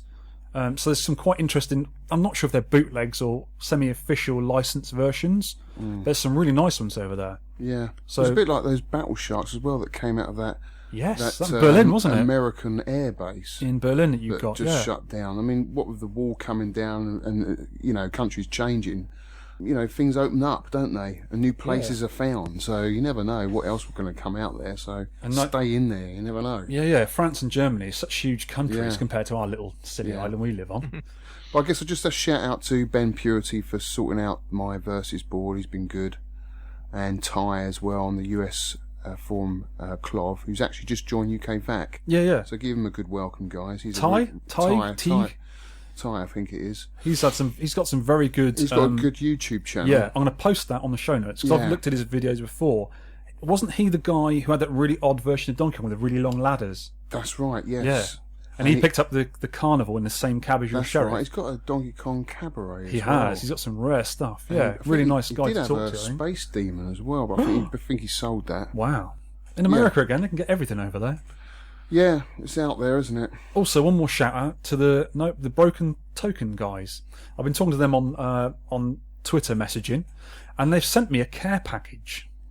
They've sent me a box of goodies. I'm not sure what's in it. They're not telling me because I did them some coin mechs for their Nintendo machine with their Broken Token logo on it, and they've sent me some stuff. They took a while sending it because they were busy doing massive pinball shows and some really cool things they went to. America gets it all. I'm quite jealous. And they've sent me a care package, and they said to me, "Don't open it until you're on air." Oh, right. So hopefully I'll have it by 2 weeks' time in the new year, and I'll keep it. And he said to me, because they're in Kentucky, he said, there's a Kentucky staple in there. And I said, what, chicken and waffles? Yeah. And he said, I like chicken and waffles. Is that where fried chicken comes from? Kentucky? Yeah. Oh, right. I'll tell you what, mate, and you, Shaun, if you get to a place that does chicken and waffles, you're in for a treat. Honestly, they do it in London. There's a place in London that does it. It's like it's Kentucky Fried Chicken, but obviously from Kentucky, not the junk you get in the fast food places. It's really nice. Oh, this is getting into the food podcast now. On a waffle, like a normal waffle. But what they do is they put maple syrup on the waffle. Yeah. Which isn't for me. What I do is I eat the chicken first, then have the maple syrup on the waffle, like a second layer to your dinner. You're traditional. Oh my god. So good, honestly. The Kentucky people have got it right there. So I'm not sure what he's put in this thing. Maybe it's some bourbon. Don't know. I'll have to have you round to help me drink it if it is. You haven't got the package yet then? No, it's not arrived yet. They've sent it off the other day. And I also, just thought again, another shout out to Paul Nurminen from the Intellivision Areas podcast, Nurmix.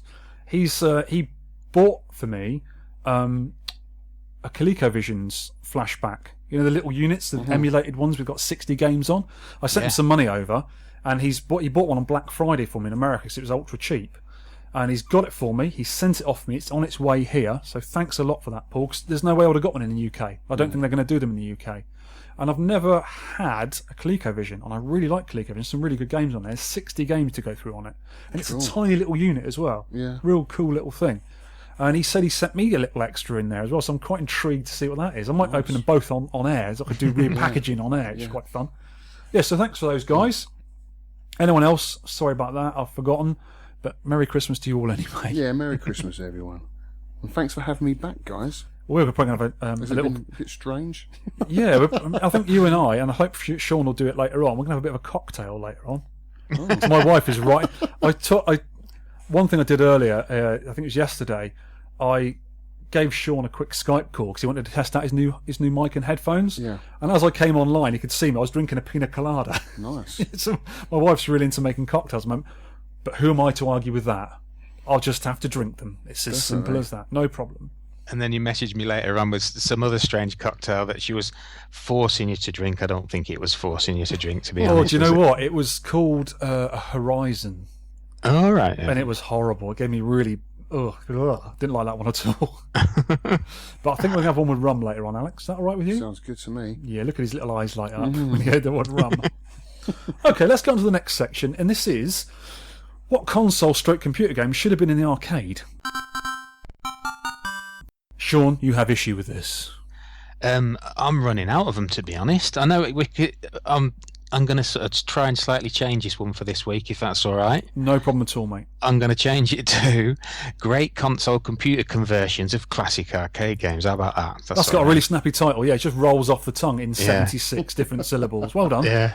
Great console computer conversions of arcade games that were quite good, but not nearly as good as arcade, but could have been. That's better, isn't it? Try saying that with a mouthful of eggs. Yeah. Well, the one that really stands out for me is Eagle Empire on the Commodore 64, which was a Phoenix clone. Mm-hmm. And I've always liked it better than the original Phoenix. How dare you? Get out! It came a bit after it, 1984, Alligator Software, but it's... I don't know if you agree, but Phoenix is slightly jerky. Do you know what I mean? Yeah, it's a bit glitchy, isn't it? Yeah, there are bugs in that game as well. It doesn't have a smooth movement kind of thing. When the eggs break open, it's a bit glitchy, isn't it? That's not a glitch, that's a feature. It's a bad feature. It's like what they did in all these old arcade games, and a lot of Intellivision games do it as well. If there's a bug in the game, they call it a feature. Yeah. Sometimes you can run through an enemy because your collision detection is rubbish. No, it's a feature. It's a feature. So what was great about this game then, Shaun, on the Commodore 64? It had a very nice smooth feel to it, really, and also you could pull back on the joystick for the barrier.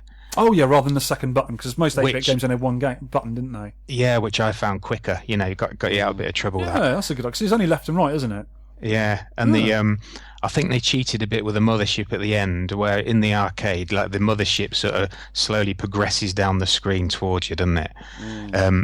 But in this version, your ship actually moves up towards the mothership. Oh, okay. Is that right? Does the ship on the arcade I found this out only recently, and I've been playing Phoenix for over 30 years. I really like Phoenix. I actually had a machine of it once at Cabaret. I found out the other day, because the world champion is Richie Knuckles. All right. He can get over 200,000 on it, something mad. And apparently what he does, on the mothership at the end, it does incrementally come down at you.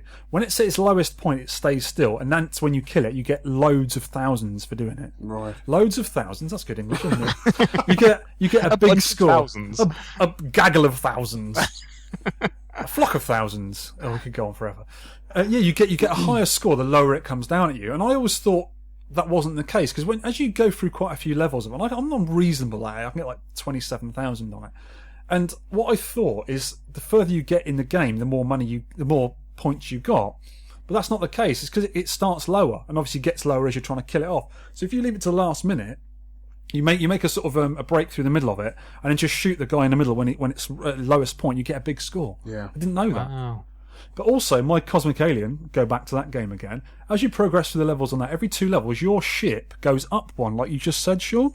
Yeah. And you start closer to the aliens, so the game goes quicker because you're shooting them quicker, but they can go underneath you and back up through. Right. Like in 1942, when the planes go around the back of you and come up from behind. Which adds another, because they don't do that on Galaxian, so it adds another bit that Galaxian hasn't got. Because Invaders, they start lower down, don't they? They do, yeah. But on Cosmic Alien, because they're swooping down at you like Galaxian, they actually, some of them come behind you and they go up your backside. Devils, aren't they? They are, monsters. Well, I haven't got one this week, unfortunately, so I'm going to read out Benson Rads. Because Benson's awesome. He does this stuff for us. We should get him on one day. Yeah. In terms of games that should have been in the arcade, not sure it's been mentioned before, it hasn't. Barbarian by Palace Software. Remember Barbarian? Yeah. I had it on the Commodore 64 and the Spectrum, and my friend had it on the Amiga. Do you know the best thing about that game? Maria Whittaker. The cover. Yeah, that was it. I don't know if our overseas listeners know this, but Barbarian by Palace Software was an 8-bit and 16-bit game, and it was sort of like a one-on-one fighter with barbarians, like Conan the Barbarian. Yeah. And on the cover of all the magazines and the advertisements, there was this big sort of muscle-bound. I think he was one of the man and woman. They're both quite muscle bound. I think he was he the Gladiator on the TV show Gladiator? Yeah. I'm sure he was, looking all manly with his sort of headband and his big rippling muscles. But there was also a page 3 girl who was a topless model in the Sun newspaper in the 80s called Maria Whittaker, and she was quite nice. I liked her as a youth. Yeah, she was a bit of a pin-up as a youth, so she was on it, and she was quite wasn't wearing a lot, was she? No. But enough to be respectable. Yeah. Yeah, I think this game was gory as well, wasn't it? Another controversy was it was, yeah. You could chop the guy's heads off and a bit of blood came out, and everyone was appalled by it in like 1985 or whatever it was. Yeah, on the Specky you couldn't do that though, could you? Because it would have been colour clash. Wasn't it just it was just monochrome? Wasn't everything yellow on Barbarian? Yeah. But the thing was as well as just chopping someone's head off, which is pretty gory to start with. When you did that, there was a special move, and if you did it and pulled it off like a Mortal Kombat move, if you did it, you'd win the game, obviously, because the guy hasn't got a head. He wasn't very good at fighting without his head, and you need your head.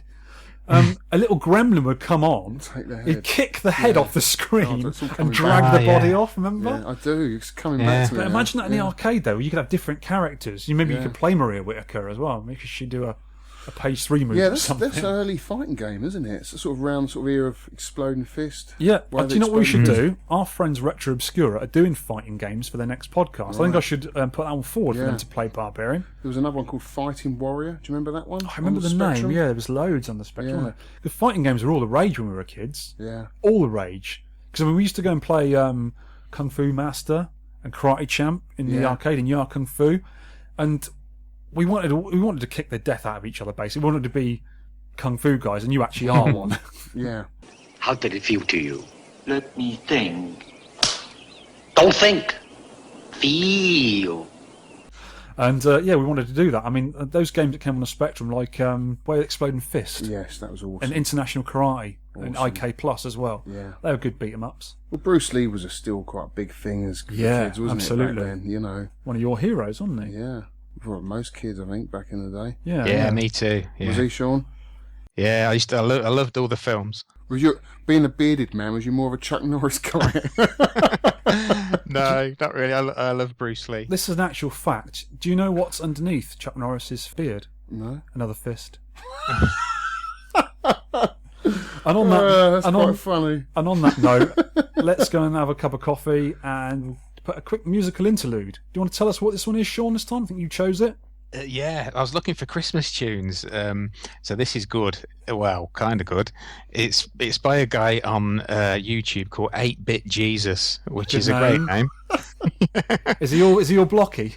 Well, his images, yeah. Cool. And he's put this tune is the We Three Kings, but he's called it We Three Konami. Okay. And he's also done all other stuff like Ryu the Red-Nosed Ninja and stuff like that. It's got a very Game Boy-esque sound, but it is good. Okay, right, let's put it on now then. Cool.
Okay, welcome back. That's our little sounds for the week. Me and Alex have had a bit of a drink.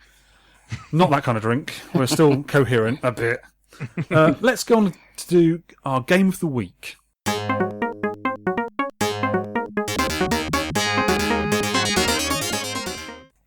The game of the week is Pulsar. Yeah, it's Pulsar from Sega. Well, Sega Gremlin Sega. January 1981 it was released. It was. I was interested to see what all this Sega Gremlin thing was all about. Mm-hmm. So I had a look at it. I had a bit of research, and I found this. Gremlin Industries, which is not to be confused with Gremlin Graphics, the UK people in the early 80s. It was an American arcade game developer and manufacturer who manufactured wall games in the early 70s. Oh. And then in 76, they changed to doing arcade games. Mm-hmm. Sega purchased them in 79, and they started doing games with a joint branding, Gremlin Sega, Sega Gremlin. Mm-hmm. After a bit of restructuring, Gremlin changed the name. Well, I don't think it was their choice, actually, but the name was changed to Sega Electronics in 82. Yeah. And they did a couple of console games. I think Buck Rogers was one of them. Ah. And then after the video game crash, Sega Electronics, Gremlin, was shut down in 1984, and all its assets were transferred to Paramount Studios, which was like a part of Gulf and Western, which is the parent company of Sega. Oh, okay. So that was the kind of story behind the name Sega Gremlin Sega. So yeah, I would guess that Sega America bought up Gremlin for their manufacturing abilities, because they were already in the business producing all this stuff. Yeah, that's usually what happened. That sort of thing. They had the bits they wanted, and they stripped out the bits they wanted. Yeah. I always thought when I saw Gremlin, I always thought to myself, "Oh, they're the people who made Monty Mole in the UK on the Spectrum and the Commodore 64," but it isn't them. No, it's a good name though. Completely different people. Yeah. I think they did Frogger, because I think Frogger was made by Konami and licensed to Sega Gremlin. Because I remember seeing the cab. The cab is the same as a head-on cab, and the same as. And they did a version of Space Firebird, didn't they? I think they did. Yeah, they did. Yeah. Because the Americans got the Gremlin version. Ah, I see. Yeah, being an American company. Yeah. So it was programmed and developed by a guy called Larry Clegg and Mike Hendricks, who also did Eliminator, which No Quarter covered not too long ago. Yeah. It's a 4-way stick with one button. Simple, just how we like it. It's a Z80 game. The sound is not yet emulated in MAME, which is a good thing. We're using the samples, so it's exactly the same as the arcade samples, which are really good. I like them, yeah. And the game is named after the big red enemy, the big thing that follows you around. The sinister-looking thing that follows you around. What's that called? When you kill it, it's called a Pulsar. I thought it was a plate. Really? What was a what? A plant? Plate. Oh, a plate. Yeah. This tray following you around, a deadly tray. Yeah, when you shoot it, it turns into 6 of the smaller ones, which try and kill you. Smaller plates. Smaller plates, yeah. Well, then, what are these things? They're like, I don't know. There's a yellow thing that runs around the I outside thought they of could the have got walls. a better boss than that, but... Yeah, the thing with the game is it's a maze. It's a single-screen maze game. You're in a little tiny tank that's a one-character sized. If you think of text on a computer screen, it's a one character, 8 pixels, 8 by 8 pixels. And you run around the maze, and you're trying to find keys, which are at the top of the screen, different coloured keys. You run into a key, and your tank turns the same colour as the key. And in the bottom right-hand side of the screen is locks, and you've got to get each key to the lock. And they're numbered and coloured, 1, 2 to 5. And if you get the keys in order, which goes red, yellow, cyan, green, magenta, that's the 5 keys. It goes up to 5 and then it stays at that difficulty. But if you get them in order, the fuel you use, which goes down quite quickly, you can replenish your fuel by killing the enemies. And every fuel you've got left at the end of it, of your bar, you'll get a bonus. And if you get the keys in order, you get double bonus. The first level, you get 100 points for each unit of fuel you've got left. And if you do them in order, you get 200 points. And then level 2, you get 200, up to 400 for when you get the bonus in order, and thereon and therefore. So it goes up and up and up. So the higher levels you go through, and if you get them in order, you get quite a lot of bonus points. That's when you get the real good scores in. But as you move around the maze, the walls move, they change. I mean, it's really sort of sinister noise, and they move. The noise sounds just like this.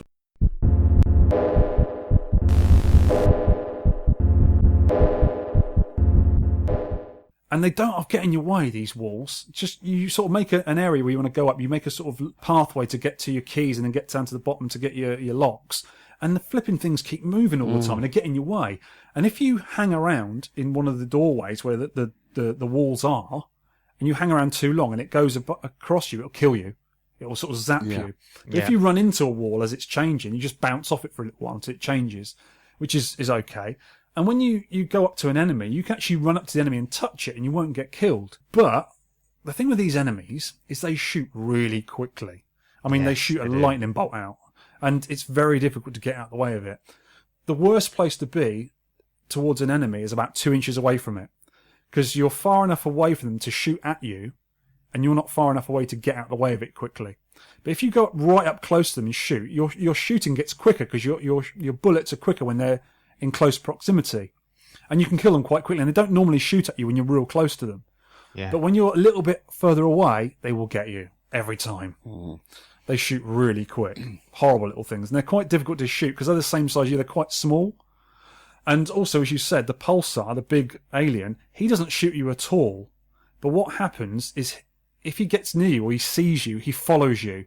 And when he gets in the way of a wall, you can't get past him. You can't just ignore him and go past him quickly. He'll get in your way until you shoot him, and then the 6 of the bad guys come out of him. The bad guys are in different colours.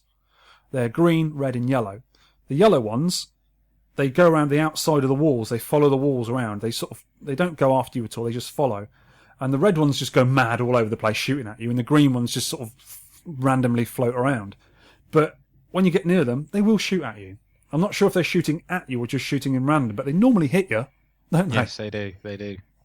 So that's the game, basically. It's very, very simple. First impressions to me, it's a bit like, was it Ladybug? Yeah.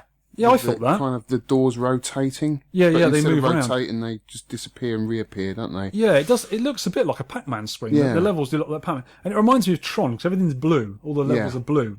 Yeah, it's a very, very quick game. You can whiz around it real quick.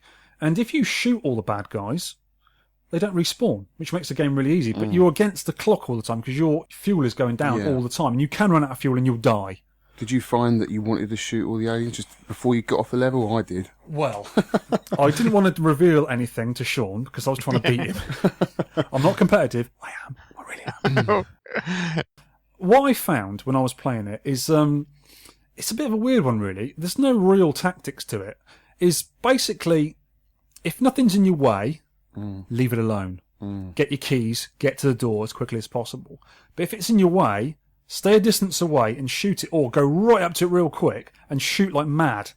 And what I was doing, when I was shooting the Pulsar, the big guy, I was getting just behind a door, so you're not in the way of the doorway zapping you, and then just shoot like crazy until everything comes across your bullet fire and gets killed and hasn't got a chance to kill you because you're so close to it. Yeah, I did that. Yeah. But when there was a case of, they're on the other side of the screen and my keys are on the other side, leave them alone. And if you've got 1 or 2 enemies left and the Pulsar is still intact, don't get it, because you're going to make yourself 6 more enemies. Just leave it alone. You don't get that many points for shooting an enemy, but if you shoot the enemies consecutive of the same colour, say you get 3 green ones, I think it ups your score every time you shoot them, but I think you're only getting like 10 to 50 points at a time when you're getting them. I didn't really need to do that. I didn't even look at the scores when I was too busy trying to dodge everything and get me keys. It's such a fast, rapid game. You don't think about, I'll get these 3 green ones and I'll get 3 times the score. Is 5 keys the max in the game? Yes, it is. Yeah, it doesn't go up from there, You can tell how far I got in it, can't you? Well, when I was, I tend to do this, and I did it with you a lot, Alex. I tend to troll you a little bit. Yeah. Because what I did with Shaun is I knew Shaun was doing okay at it, but I didn't think, cheekily, he was doing as well as me. And I sort of said, and Shaun said to me on one of our messages, he said, "Oh, a bit stingy, they don't give you extra lives." And I said, "Oh, they do it 50,000. He's like, what? And then I think I did one saying, "Oh, they do it 100,000. He's like, "Whoa."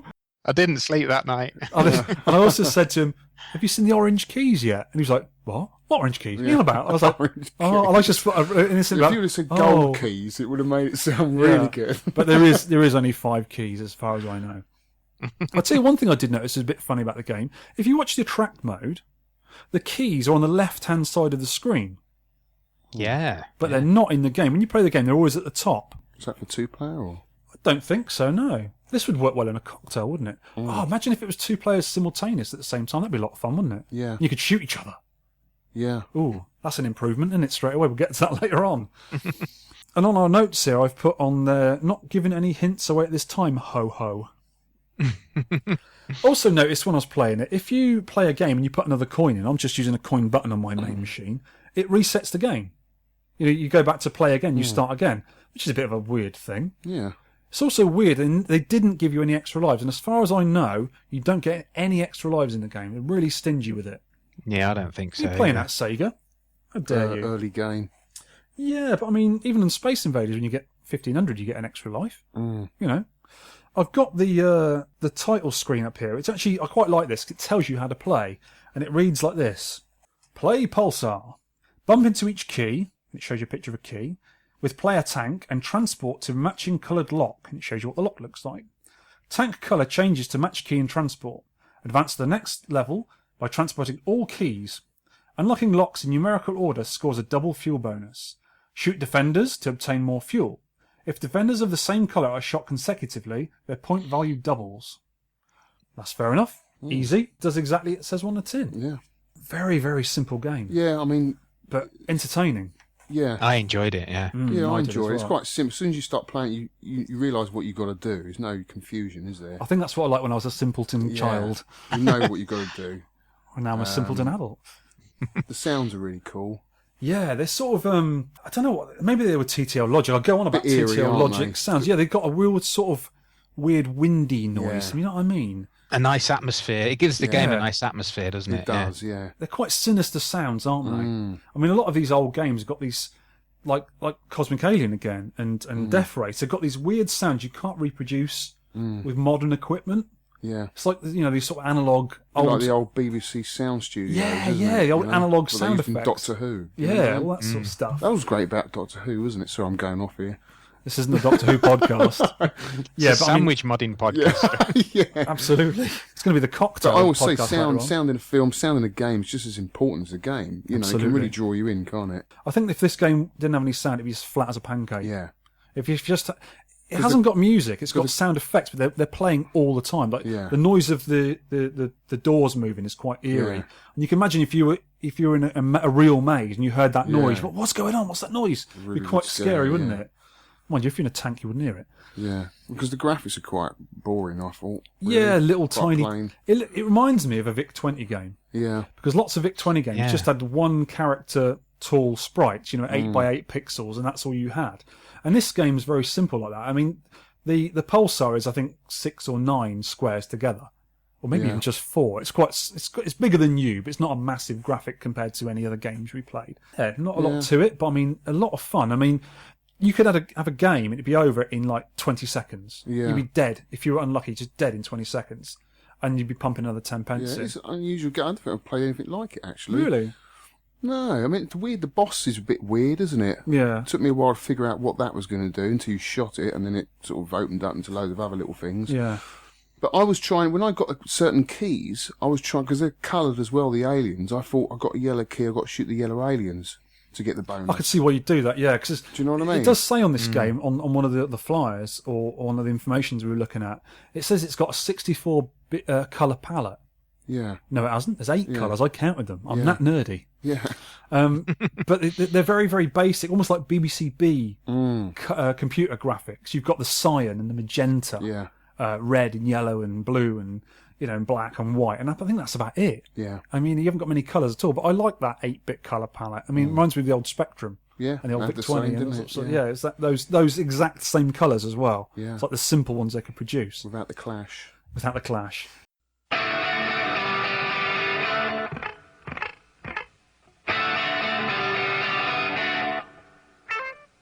I did notice one thing as well. With the Pulsar, the big alien, if you've got, I think there was about 5 or 6 little defenders running around, and you've got the Pulsar. If you leave the defenders alone, don't shoot them, and then shoot the Pulsar, and there's suddenly 12 defenders on the screen, everything really slows down. Yeah, you do get the slowdown. That processor could not cope with 12, 13 things on the screen view as well, and all the doors moving. And I found it made it easier. Right. Yeah. But that was a little tactic I did. If they weren't bothering me, I could, and say the pulsar was in the way of you getting a key, you'd shoot the pulsar and then try not to shoot them, and everything slows down. You can actually avoid the bullets quite easily then. But also, with the pulsar, if you shoot it, 'cause you've got to shoot it 3 times to kill it, to open up the 6 bad guys. If you shoot it twice, it goes mental. It goes really quickly, and it runs after you, and it follows you around. And with the primitive AI, it can see you, but it doesn't notice a barrier in the way. So if you go down, it will follow you down. And you can actually get it out of your way and then whiz past it real quick. If it gets in your way, you can't get around it. It's too quick to get round. And I found you have to kill the thing and then get out of the way quick. You can run away from it after you've done that. But yeah, it was a bit of a swine, because the thing that really frustrated me in this game, if you were sort of getting your keys and you shot a lot of the aliens, you're right, it's easy now. I've just got to get the keys and get them to the key locks. And one of the guys, the last one, kills you. All your good work is undone. You've got to start again. The baddies come back. Yeah. But if you just get the one key and get to the lock, you get a massive bonus, because your fuel is replenished every time. So that was a bit of a weird thing as well. Shall I tell you when I got the most bonus points? Yeah. On the first level, it's risk and reward with that pulsar plate thing, isn't it? Yeah. Just go straight up to it, shoot it, get all 6 guys, shoot the rest of the guys, and get the first 2 keys. And I was able to get 5,300 points on the first level. Really? Yeah. Oh, I normally got about 3,000. That's good, that one. Good score. It's sometimes on that. I don't think the bad guys shoot you if you're touching them, do they? No, if you're very, very close, I'm not sure if it's a limitation of the hardware. They couldn't get a bullet in. Yeah. But it's usually, I think, if you run on a normal 19-inch screen, you're about 2 inches away from them. That's when they're most deadly. They can shoot really quick at you, and you're in their range, and you can't get out of the way quick enough. But if you're like 4 to 6 inches away, like the opposite side of the screen, it's easy to avoid their bullets. And also, the closer you are to something, like say you're close to a wall or close to an alien, your bullets fire really quickly. Because they're obviously, they're going out of your tank and exploding quicker. So it's like a Space Invaders. You can only have one bullet on the screen at a time. But if the bullet explodes, you get another one quickly. And you can get like as many, you fire really quickly when you're quite close to something, which I found good to kill off aliens if you're in the way. So how did you get on with the controls, Shaun? Yeah, excellent. Apart from, I tried playing it on that Hori stick, the one that's really good for shooters, but it's a bit wobbly. The floppy one. Yeah. So I switched to my X Arcade stick, which is a bit stiffer, so it was a bit better. Yeah, but, you need a 4-way, I think, mate. I know. Did you play it 4-way? Yes. On my main machine, my Naomi Universal Cab, it's got one of these servo sticks by Ultimark in it. And when you choose a game on MAME, it knows whether it's a 4 and 8-way. There's an INI file that tells it what it is. And it automatically turns a little servo, which moves the gate round on the joystick. So when I go to play an 8-way game, you hear this bzzzt, and it changes it to 8-way. And when you go back into the menu, it puts it back to 4-way. So when you play a 4-way game, it just stays where it is, and you've got 4-way all the time. Saves you opening the control panel and switching it around all the time. It does it automatically. Oh, my MAME actually said, it came up with a little message. It said, if you had a 4-way joystick, Shaun, you would have got 50,000 extra on this game. It actually flashed up there. Yeah, I bet So I think I should add 50,000 on. No. What do you do? Would you play it on your tabletop? I did, but I only scratched the surface with it, Vic. Yeah, Is that your excuse? Yes, Official excuse for this podcast? I don't want to be last. You're going to be. Anyway, what do you think of it, Alex? Good game? Yeah, I thought it was okay, yeah. It's an old, you've got to remember, it's 1981, is it, Shaun? Yeah. Just Old- 81. old I just game. thought it was a bit flat graphically. It looked a bit flat. I like the music, but graphically I thought it was a bit flat. Yeah, very, very simple, isn't it? Yeah. I quite like that, actually. Do you? I like the simple games sometimes. Would you own it? Would you buy it? Is it dedicated? It was a dedicated cab, but it was only quite a boring looking thing. It was the usual standard, same as a Frogger cab, same as a head-on, same as an Astro Blaster. Right. Wooden sides. I think it had quite a... The marquee's quite nice, isn't it, Shaun? Yeah, it's got quite a decent picture, and also the control panel, there's like a little spark of electricity that runs up into the bezel, which is quite a good little effect. Yeah. And the bezel's quite nice as well, with this like perspective view, like these sort of red lines going into the cab. I quite like that. Yeah, like a 3D grid type thing, wasn't it? I'll probably give it a little bit more time just to beat my really low score, but I really honestly only played it probably one evening and that was it. Yeah. But yeah, I enjoyed what I saw. Yeah, it was okay. I'm just going to show Alex on my phone picture that you did for our advertisement, Shaun, which is Yeah. awesome. We're going to put it out very soon, so all the listeners will be able to see it as well. Oh, excellent. Is that Victor getting zapped? Or No, is that it's Shaun getting zapped and me running away like a child. So everyone will see that hopefully anyway. Yeah, so the artwork is very similar to what Shaun's used there. He always uses sort of similar thing to it. But the cab is a bit dull, just wooden-sided thing. But I mean, I remember playing as a kid on a proper upright cab. But no, in the UK, we probably got a bootleg of it, I expect. Like you say, it's probably best played on a BBC Model B or something, than on a... I don't think it's really an arcade game. I tell you what, though, I would have lost my mind if I could have played this as a kid on a home computer. I don't remember ever seeing a conversion of it. Was there a conversion, Shaun? Do you know? I haven't seen one, no. No, I looked around for it and I couldn't find anything either. So there's a few things we've spoken about that could have been improved on this game, especially if it's remade as an iPad game maybe, or a modern take on the game. So, I think extra weapons maybe. Maybe a smart bomb. I think graphically the aliens should look better. I just think they look rubbish. Yeah, really. maybe different coloured ones. And they just look like squidges, don't they? I don't know. What are they? Tanks and squidges. A plate and some squidges moving around the board. They did a bit, yeah. Yeah, come on. We could do a bit better than that. Come on, guys. I'd say another thing that might have been fun, actually, is on the later levels, maybe, you could do, like, bouncing bullets. Yeah. Maybe you could progress tanks, on... other tanks in there, like you, shooting. 2-player. And then you could add more players with other tanks, Yeah. 4-way. Yeah. Imagine a 4-player game with this. That'd be awesome. I mean, you could play it on a tabletop, maybe, like on Warlords. Get rid of the big boss and you've got Battle City. Yeah, it is. It's very similar to Combat on the VCS 2600, isn't it? Very similar game. But also, if they put in diagonal moves, maybe you could shoot diagonally as well. And if you had the bouncing on the later levels, maybe you get a bouncing bullets off the walls. But what they have to do is slow the game down a little bit because it is dead hard. I like the idea of the keys. That gives it another depth. Yeah. If it didn't have that, then it would be a bit really boring. But the keys made it really interesting. I'll tell you what is quite good about that is your tank is one square size. So are the keys. Imagine the size of that key. Yeah. Like 4 blokes carrying it into your tank. This keys weigh a ton. Yeah. Wait until you get to the lock. Yeah. Have you actually seen the artwork though, like on the marquee and stuff? It's actually a guy carrying the key, but the game, you're a tank in the game, so I don't know how that sort of works out. Yeah, maybe they sort of thought, just blokes running around a screen is a bit dull. Let's put some military in it, put some tanks in it. And I quite like the idea of a tank. Do you know who developed the game? I haven't done any research. Yeah, we did. The guys there did it, didn't they? Did he go on to do anything else, or was it his first he did. game? It was a guy, Larry Clegg and Mike Hendricks, and they also went on to do Eliminator. A vector game, yeah. But that's the only other game I can find them ever doing, ever. So Yeah. Sometimes they just disappeared, these developers, because they weren't really well known back in the day. No. They didn't get their name on the games or anything like that. That's why... it's not a well-known game, let's face it, either, is it? It was to me. You know how you played iRobot as a kid in the joke shop in Twickenham? Oh, really? You played this as much? I played this as a kid because it was in my chip shop and it was always in an arcade when we went on holiday. So it was one of those games I know really well. I don't remember it at all. Yeah. No, I don't. I suppose it might have been regional maybe as well. Because we used to go holidaying in the you north were on a lot. Funny Island, weren't you? You were on the Isle of Wight, weren't you? Is that No, where you played Portland. Portland, yeah. Yeah, no, I didn't play it there. I played it as a real young kid before I even moved to Dorset. And we used to, because my dad used to like fishing a lot, and he always used to go up north, where the North Sea is, to fish. And we used to go to places like Bridlington and Grimsby and, all those sort of really cold places, because the fishing is good in cold weather.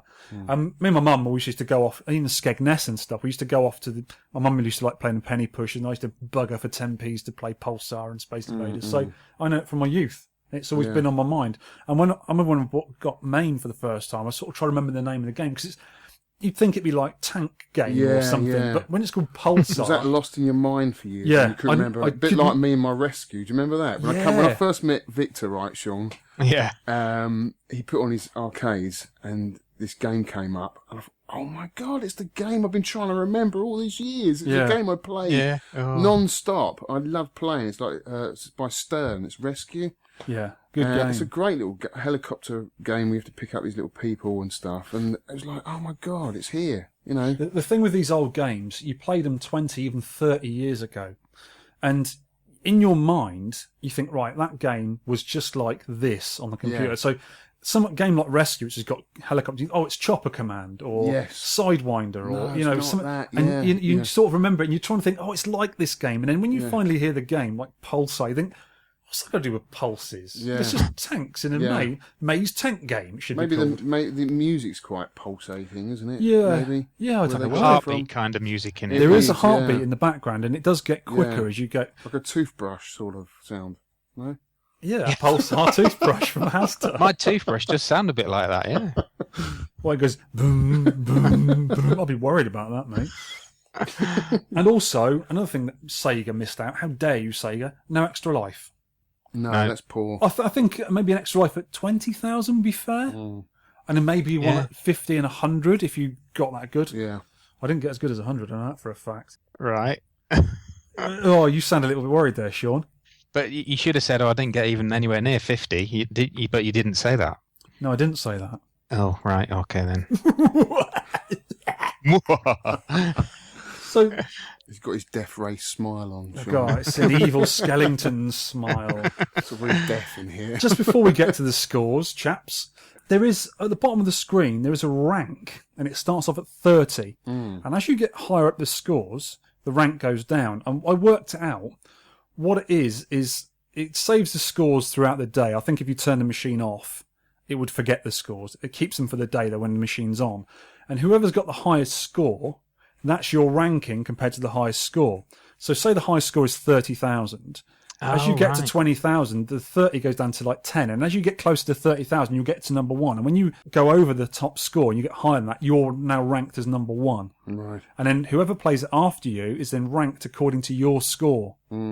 So that's, I think, how the ranking works. But it's a bit of a nothingness, really. It doesn't give you anything special. I thought maybe if they made the game again, the higher up the ranking you got, maybe you got unlockables. I think as kids, or something. more importantly, was to see more levels. We wanted to see more environments. Yeah. Not a ranking. But in 1981, they wouldn't have had that. Well, they did have it in Golf, didn't they? Had a ranking system, cadet and all of that, where the little lights light they up. did, around the You outside of the know, but bezel. who cared about that? We wanted to see the next screen, you know? Honestly, I forgot all about it. I didn't know about that until someone mentioned it. Yeah. Oh, the lights are working on it. Yeah, What lights? that's you know? right, it lights up. But now, playing it now, you want to light them all up. Yeah, as But as a collectible and kid, you everything didn't really working. care. You just wanted to see the new... It's a bit like kids today. When they play a game, they want to open up new environments. Yeah, new levels. And explore. Unlockable things. Yeah, you want to see your new stuff and maybe add-ons and stuff. Yeah.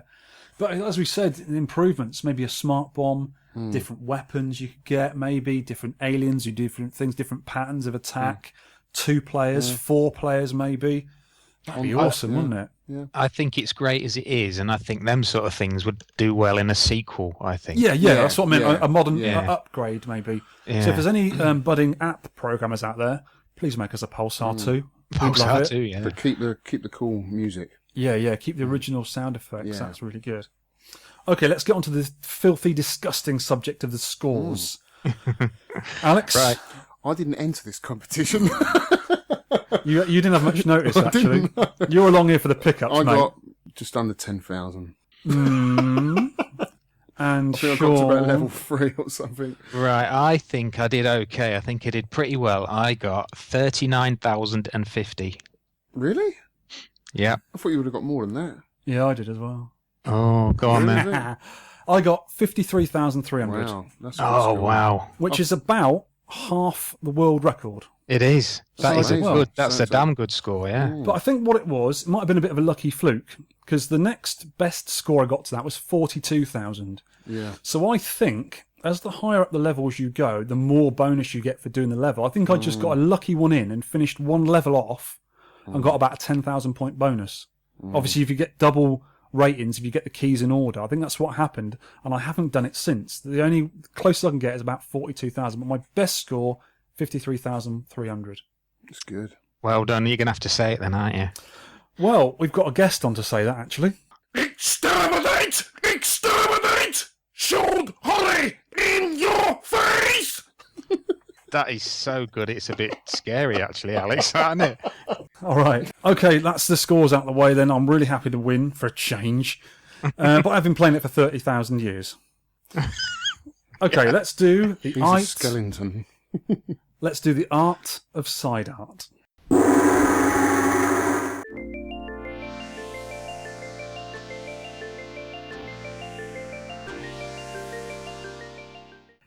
And it's one of your picks, Shaun, and it's a really good pick. Well done. Yes, this one is Cosmic Gorilla by Universal. I stumbled across it because I was looking for your Cosmic Alien, actually. Yeah. And it's a very nice shaped cab. It's got lovely artwork. The 4-color art. It's got like a demon on the side with a sword. He is a cosmic gorilla, apparently. Yeah, I don't know. Yeah, the maybe. cab that we've got the picture of in front of us here is the Universal upright cabs are really curvy. They've got really nice curves to the front of it, and the screen's laid back at about a 45-degree angle.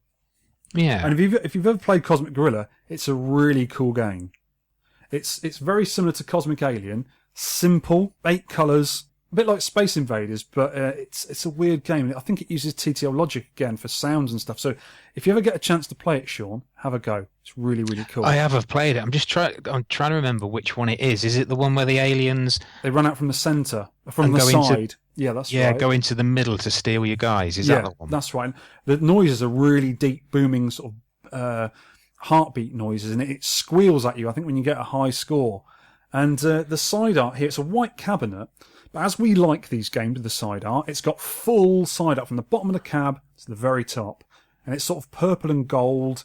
You've got this almost like a sort of cyber demon from Doom on the side of it, a real muscular-looking demon thing with horns and a big sword. It has, yeah. Nothing to do with the game at all, but I think it's just stylized. And you've got a really colourful blue marquee with red on the back of it, and the bezel goes all around the screen, all different colours with like centaurs and monsters, and the control panels all different colours. And like my Death Race as well, it's got some back art. So behind the screen, above it, in the back of the cab, there's a big sort of... Does that light up as well? Yes, it does. It's a big scene of some weird-looking demons chasing someone, which is quite cool. If you like your demons, it's pretty cool. Oh, I like a demon, me. They did a cocktail as well. They did a cocktail of it. Yeah. Has it got the same similar artwork? It's a bit similar to the Nintendo. It's got like a white top. Oh, okay. Control panel's quite cool. Nice. Because Universal, after they brought the Cosmic series games up, which is like late 70s, early 80s ones, they went on to do the Mr. Do series. Yes, and their cabinets got really boring. They were really colourful, really? But they were generic. They put the same game in the same cabinets. You wouldn't get Mr. Do artwork or Do Run Run. Sort of psychedelic. Yeah, it's very psychedelic, but they used the same cab for all their games from then on. There's a really cool game by Universal I like called Jumping Jack, and it came out about 1984, similar time to Mr. Do and Mr. Do's Wild Ride and Do Run Run, all that. And they put that in the same cabinet. I was hoping to get the side art. Imagine Mr. Do side art. Yeah. With the clown with the ball and the little monsters and the apple monsters. I like the shape to the cabinet as well. Really curvy, isn't it? I do, yeah. Really, they all like this, are they? Yeah, I think the Cosmic series was. Yeah, nice, as for a collector's, quite a nice thing as a set, isn't it? Just about to get onto that. In Fun Spot, they've got a row of them together. Have they? They've got Cosmic Alien, Cosmic Gorilla, Cosmic Alien. I think they've got, is it Cheeky Mouse? In the same sort of series, all those ones together. Yeah. And they're really sort of late 70s psychedelic artwork, and they look really, really nice together. Maybe I'll start collecting them. Is this Italian? No, Universal are Japanese. Japanese? Well, that would be cool, Vic. Definitely. Alpha One collects Universal stuff. I think he's got quite a few Universal cabs. Yeah, they're quite sought after. Yeah, quite like the white tabletop as well, but we're not doing that. We're doing the side art. not the top art. No. Maybe we'll do that next week. You've got Demon around the coin door as well, which is cool. Oh, really? The picture I've got here hasn't got one there, actually. Oh, no, that's Cosmic Alien. Sorry. Well, they're similar games. Similar games. Some of the same series, I think. Yeah, same sort of demon, but yeah, very cool. I might have to add one of these to my my fantasy cab list, you know. I do like the look of it. Right. So that's a good choice then. Yeah, but I'll have to work out which one to be you've in. got this kind of theme going on now, Vic, coming with demons and stuff. It would be quite cool, actually, to do all sort of demony stuff in here. Yeah. Wouldn't it? I could put, like, skeletons in the corner and cobwebs and stuff. Yeah, a row of Universals down there. Oh, I'd love that. But what would I do with my Dig Dug and Junkion Junior? Wife, can I put these in the bedroom? No. Yeah, maybe that's the plan for the future then. Yeah. So that's the art of side art. Okay, Shaun, do your thing. Arcade releases from this month in history in December.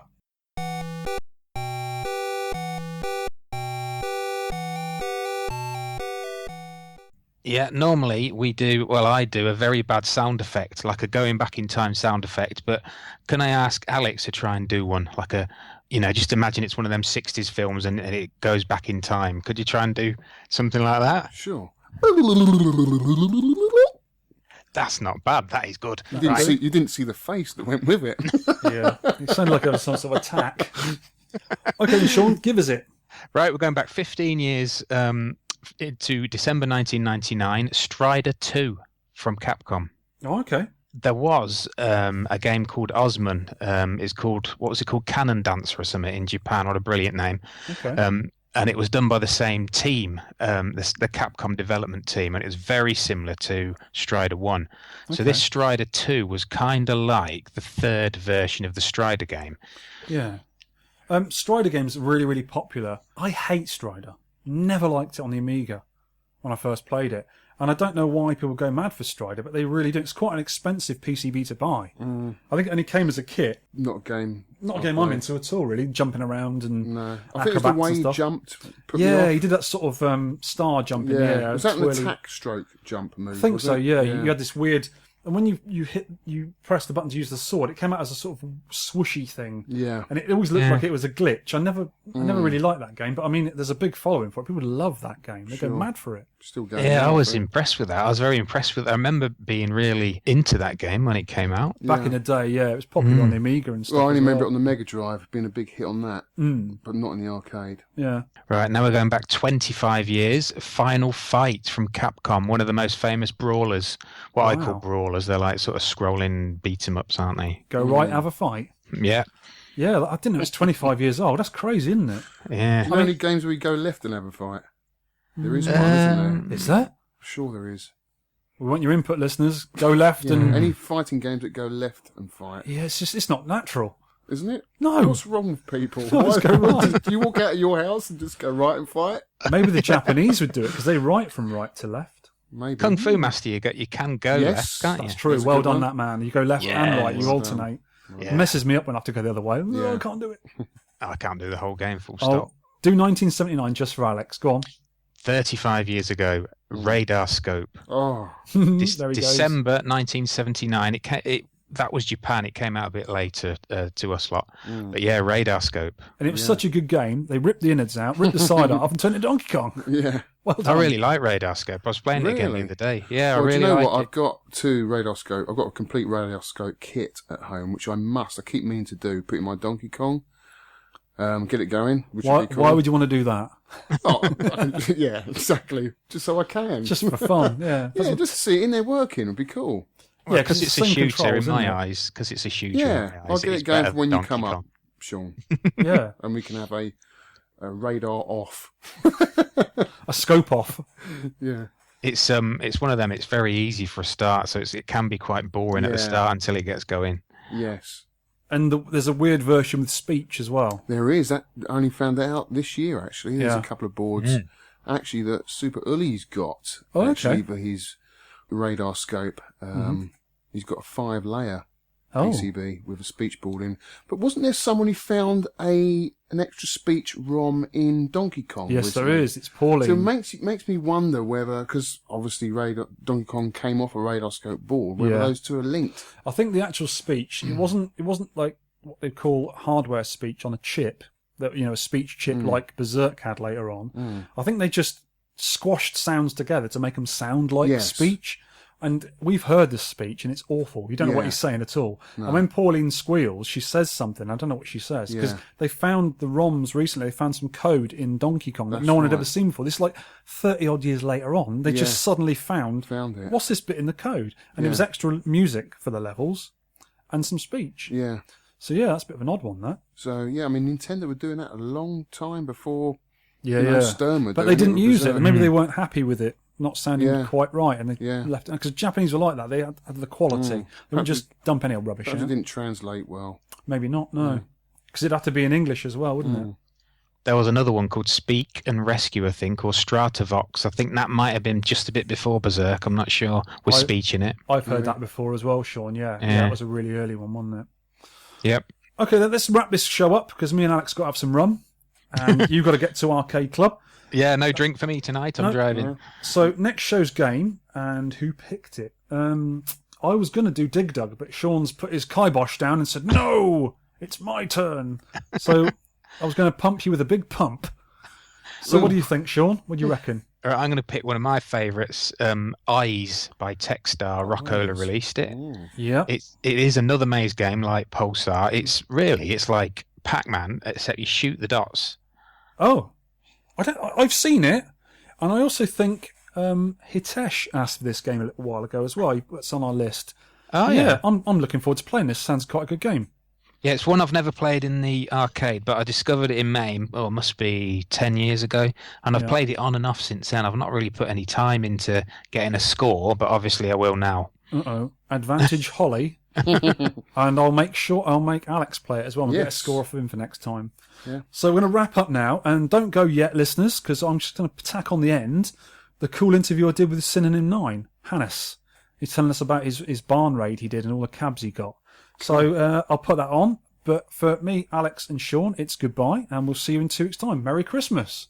Merry Christmas. Goodbye. Merry Christmas. Yeah. Thanks for having us on again. No problem, mate. Cheers. Bye-bye. Cheers. Well, I was going to read out the list of Hannes's find at the warehouse raid, but there's so many. I think you should check out our website. I've done a list on there. The cabinets he had before he went to the warehouse of his own are Atari World Cup Football, 4-player Pong with a push paddle, a Taito SCI, a Zaccaria Star Splash cab, a Midway WrestleMania, the ultra rare 4-player version, Crisis Zone, Atari System 1 Road Blasters, already restored, a Virtua Cop, Sega Top Skater, an NSM Puckman licensed, a Universal No Man's Land Cocktail, a Sega Hang-On Sit-Down with a small seat, a Challenger generic cab, and a Novomatic Starline, which will be his semi-dedicated Zirion. Okay, now on to the interview. We have Hannes Slanec up with us at the moment, and we're going to interview him. He was the guy who recently found a lot of cabinets in a warehouse. Hello, Hannes. How are you? Hello, I'm fine. And my tribute to Alpha One, Oliver Morsese, who brought me to the UK arcade collectors community. Yep, we know all very, very well. Great guy. So firstly, tell us your background with arcade machines. What was your first experiences with an arcade in Austria where you live? Actually, I have to be honestly, I don't have a big background with arcade games because back in the days, in the early to mid 80s, I didn't have the money to spend on arcade machines. I was a professional BMX driver and I had to save all my money for the material, for the bikes. And I was attracted to the machines, but I didn't have the money and the coins to drop in. I can remember we had a cinema, and they had a game called Exerion. Yeah, I know that one. Every 5 shillings, that was the currency we had at that time, I brought there, put it in, and was killed in some seconds. Yeah, I had the same thing when I was a kid as well. I wasn't very good at some of the games.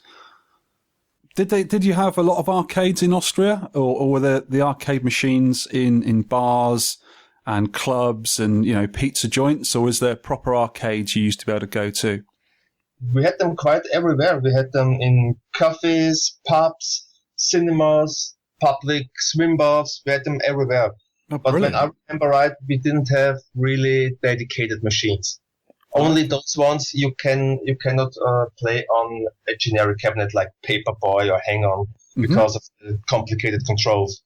Yeah, we had the same thing in the UK. We had a lot of generic machines. I remember from being a child, and they all looked the same. And vendors in Austria was not very motivated, so they didn't apply a side art or a screen bezel or anything. We just took a generic cabinet, put in a PCB, mostly TAB Austria, and that's it.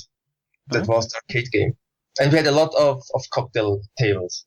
Ah, okay. That's why I like them, because I have a past with them. Many people say we don't like cocktail cabinets, but I really like them. I think they look cool, they look stylish. I have one in my living room, and I think they are quite cool. Yeah, I have a Nintendo one, which is slightly different from the normal Taito ones. It's sort of brown and a cream colour rather than just a generic black and wood colour. Okay. I quite like those ones. So in Austria, everything was wood grain. Everything was wood grain. This 80s mahogany wood grain style. That was our arcade cabinets, our generic cabinets. I like those as well. I like all of them. They're very good. I had to have one, and this will be my what I call semi-dedicated Exerion cabinet, because I make an Exerion cabinet with side art and everything, but there was never an Exerion dedicated cabinet, so I call it semi-dedicated cabinet. Yeah, that's good. I like when people do that, when they have a favourite game, and because there wasn't a machine, they'll make their own one. I like that. It's dedicated. Yeah, and Exerion is quite underrated if you ask me. So how long have you been collecting and playing the arcade machines? Not as long as you may think. It's around a year now. Oh, so you're quite a new collector. I'm very new to the scene. Excellent. Well, welcome. Anyway, we like to get the new collectors in. How old are you, can I ask? I'm 42. Oh, that's okay. I'm 41. That's a good age to be for arcades. Since November. When did you decide, was it a year ago, you decided you needed some of your own arcade machines in your house? I think I have the same development like most of the arcade collectors. I started with an Eon iCade. I don't know if you know it, where you can put an iPad in and play some retro games. Yes, I have one myself. They're quite good. But since I'm not really a fan of Apple products and I never had an iPad, I gave it away to a friend. Yeah. And thought I will build a small, some kind of bar top MAME cabinet. Mm-hmm. Then later I thought, okay, it's not so attractive. I built a real arcade machine. Yeah. And a machine that will enlighten a little bit my living room. Mm-hmm. And yeah, the rest is I have bought a dedicated hang-on, sit-down, not the ride-on, but the smaller upright cabinet with the seat, which is quite rare. And that was the day the arcade virus infected me. Yeah. You start looking at the local classifieds and eBay and whatever you have to see and find more games and more games and more games and more games. Yeah, I still have that same illness myself. Do you belong to any of the arcade forums? I know you're on UK VAC now because that's where I sort of got in contact with you. Are you on any of the European ones as well? Yes, I have an account in quite every forum I found. Mm-hmm. First, I started with forums like Arcade Controls and stuff like that. Yeah. Forums that are all about emulation and stuff like that. And when I bought my hang-on machine, I changed to forums who are specialized a little bit more in dedicated machines. Mm-hmm. And I started with German boards, but the Austrians always have little issues with the Germans. And I also saw it with a friend of mine who came with me to that place, but he wasn't interested so much in arcade games. He took all the pinballs from there. Okay. The old electromechanical pinballs, because they don't have really newer ones. And he said the same to me. If you go to a board, everybody makes jokes of you when you're new and nobody really helps you. Yeah, some of them can be like that, unfortunately. Yeah, and so I changed to DLF, which was a lot better. Mm-hmm. But still had a lot of German guys there. I'm allowed to say that. No, it's okay. We're all friends. Then Oliver gave me the suggestion to go to UK VAC, which is my home forum now. It's my favorite forum. Yeah. People are so helpful, so open-minded. You can ask every question. Nobody makes jokes of you. You get instant help from just everything you ask. Yeah, it's quite an active forum, and they're quite helpful people on there as well. Very active. It doesn't matter what question you have, you get an answer very, very soon. Mm. So, concerning the warehouse raid that you found, was it a tip-off from a friend, or did you try and find this information out for yourself, or how did you find out about this big barn full of arcade machines? Victor, first you have to know I try everything to find machines, because I had the fear, since I'm a very young collector and I started very late, that I couldn't find machines. I thought I'm maybe too late and I have to take every stride. So I made a lot of road trips, and most of them ends with quite nothing. Yeah. You come to a vendor, he opened the gates and you see tons of generic cabinets and maybe one dedicated cabinet that's maybe beat up or a lot much too expensive. Mm-hmm. And the story is that I've bought a Sega Top Skater from eBay. Okay. For crazy €6.80. Really? As little as that? Wow. This thing is so big, nobody's interested in. Oh, is it one with the big plasma screen? It's the one with the big rear projection system. Yep. Okay. 4x3, 50-inch. This thing is so huge you can't even imagine it. Yeah, I think I've seen one before. They are very big. The funny thing is, a flat screen, 55-inch, 16:9, is a lot smaller than a 4x3. Yeah, definitely. And I bought it because I thought, yeah, it's a cool game. Mm-hmm. And I was in one of the last game rooms we have in Austria in the evening with my girl. She's from Styria. Mm-hmm. And she came to Vienna and she said, let's do something. And we went to this game, this arcade. And they had a top skater there. And when I saw the size of this thing, I thought, I go crazy. I told her I have no idea how I can bring that at home. I need a truck for that. So next day we went there, and it was a vendor who sold all his old machines he couldn't need anymore. And of course I asked him, do you know other vendors? Because I know one vendor knows the other vendor, because when you have a machine that is not putting out money anymore, they sell it to somebody else. Yeah. Because not every vendor can afford to buy deluxe cabinets from you. There was €500,000, like €30,000 when they was new. Wow. And so they have connections. And I asked him, do you know somebody else who got arcade machines? And he said, yeah, I know somebody, 2 or 3. And I have one in mind, but he's a little bit crazy. I don't know if you can call him. But suddenly he took the telephone and called him. And he said, yeah, do you have some old games? Because I have a guy here who's interested in. She said, yeah, okay. And he dropped the phone and said, yeah, he got some old stuff like Breakout. And I thought, oh my God, he got Breakout. Yeah, that'd be a good one straight away. Yeah, I didn't know it's such an old game, but I knew at least it's an old game. Yeah. And when I picked the Top Skater, because at the first visit, we just looked at the machine and took some measurements to find a truck that can take the Top Skater. And at the second visit, when we took the Top Skater, he said, and now we go to this other vendor. And I told him I have no time because the truck is rented. I have to bring it back. But then I decided to go with him because it was not far away. Mm-hmm. Yeah, and then we come to this guy, and that's how the story began. I bet you're very glad you had a look.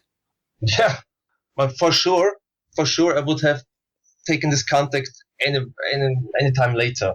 Maybe not that day, but I would have come back for sure. Yeah. So when you went to this vendor and he opened the doors to this, I imagine it's quite a big place. What was the first thing that went through your mind when you saw all the cabinets in there? You have to imagine that this is not a venue. It's an industrial area. Yeah. This is an old industrial area, totally rotten, with many, many, many different venues. And when he opened the gates to the first venue, I just saw cabinets everywhere, but most of them were slot machines. Okay. Then I went through the games, and the first game I saw was Sega Virtua Fighter next to an Sega Afterburner. Wow. And then I knew, okay, this guy got something. Yeah. They don't not only have generic cabinets, he also got some dedicated games, at least some. When you saw the first few dedicated cabinets, did your mind start racing, thinking, oh, he might have some more, he might have some better ones? Yeah, of course. So I'd be the same kind of way. I think, I wonder what else he's got. And I was concentrated not to show my fascination, of course. Yeah, you don't want to seem too keen. Because when you seem keen, the prices usually go up. Yeah. And actually, I wasn't alone. I was with 2 friends, and everybody was in another corner. And one was shouting, here's a piano. The other one said, here are 2 American cars. And wow. The entire afternoon, they found something new. Actually, in the first venue, there were 3 cars. Wow. 3 cars, American cars, yes? 1 Citroen and 2 American cars. No, there was 4 cars. 2 American cars and a German car, actually. Oh, wow. So your friends who went with you, are they into arcade games as well? Not really. Oh, okay. They just went to help you, yeah? Yeah.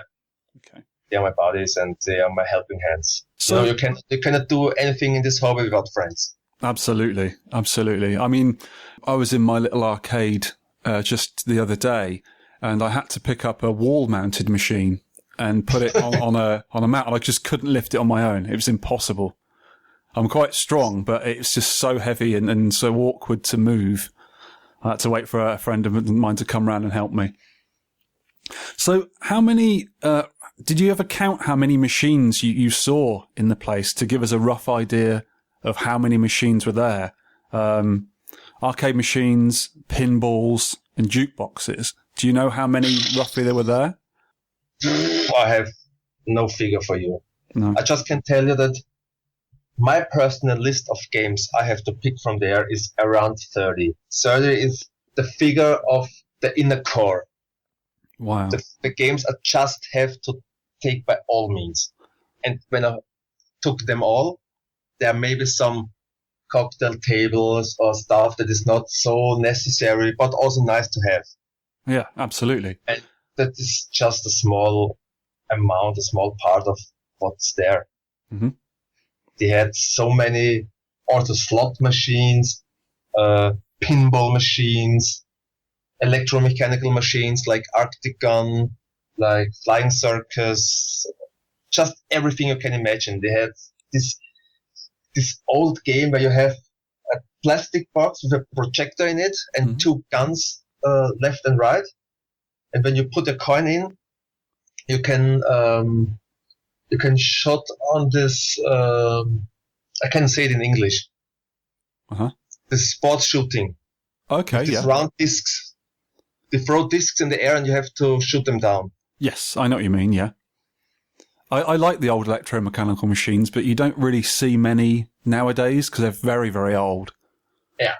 Oh, that is awesome. I'd like to have seen that. They are show. They are totally show. Mm. So, roughly how many machines did you actually buy when you were there? To the current date, you mean? Yeah. Around 20. So 10 are left. I've paid them already, but I cannot have the van every day. Meanwhile, I have a friend who borrows a van to me. Mm-hmm. But now, it's Christmas time. He got a lot of business. And he's also kind of vendor. He rents arcade machines, but only table football, darts, and stuff like that. Oh, okay. Air hockey, uninteresting stuff for me. Mm-hmm. But I can have the van from him when I want to pick some machines. Yeah. I always make one round because I bring it to my friend's house. He got a huge basement. He doesn't need 180 square meters, and I can store my games there, which is great for me because without those two friends, one with the van and one with the storage, I couldn't do what I do. Wow, you're very lucky. I'm very lucky. Everything came together and worked out nicely. Excellent. That's a really good story. So what are your favourite machines you've had from the warehouse then, so far? When you have so many machines and I have around 40 machines now because I had some machines before I found this vendor. I have around 40 machines now. Yeah. And it's hard to say which is your favorite. The most interesting one is always the one you don't have. Yeah, absolutely. It's the same old story, isn't it? When you have everything you want and you get to bring them back to your place, have you got a room where you can put them all in? A place big enough to put them all in? I'm afraid to say no. Oh, what a shame. But, so are some of the machines going to stay with you, or are you going to sell them, or you give them to friends or whatever? The machines stay with me and will get restored for me. Nice. Because it seems like that my passion is more of collecting and restoring than playing. Of course, I also want to play them. Yeah, I like doing that as well. I really enjoy the restoration.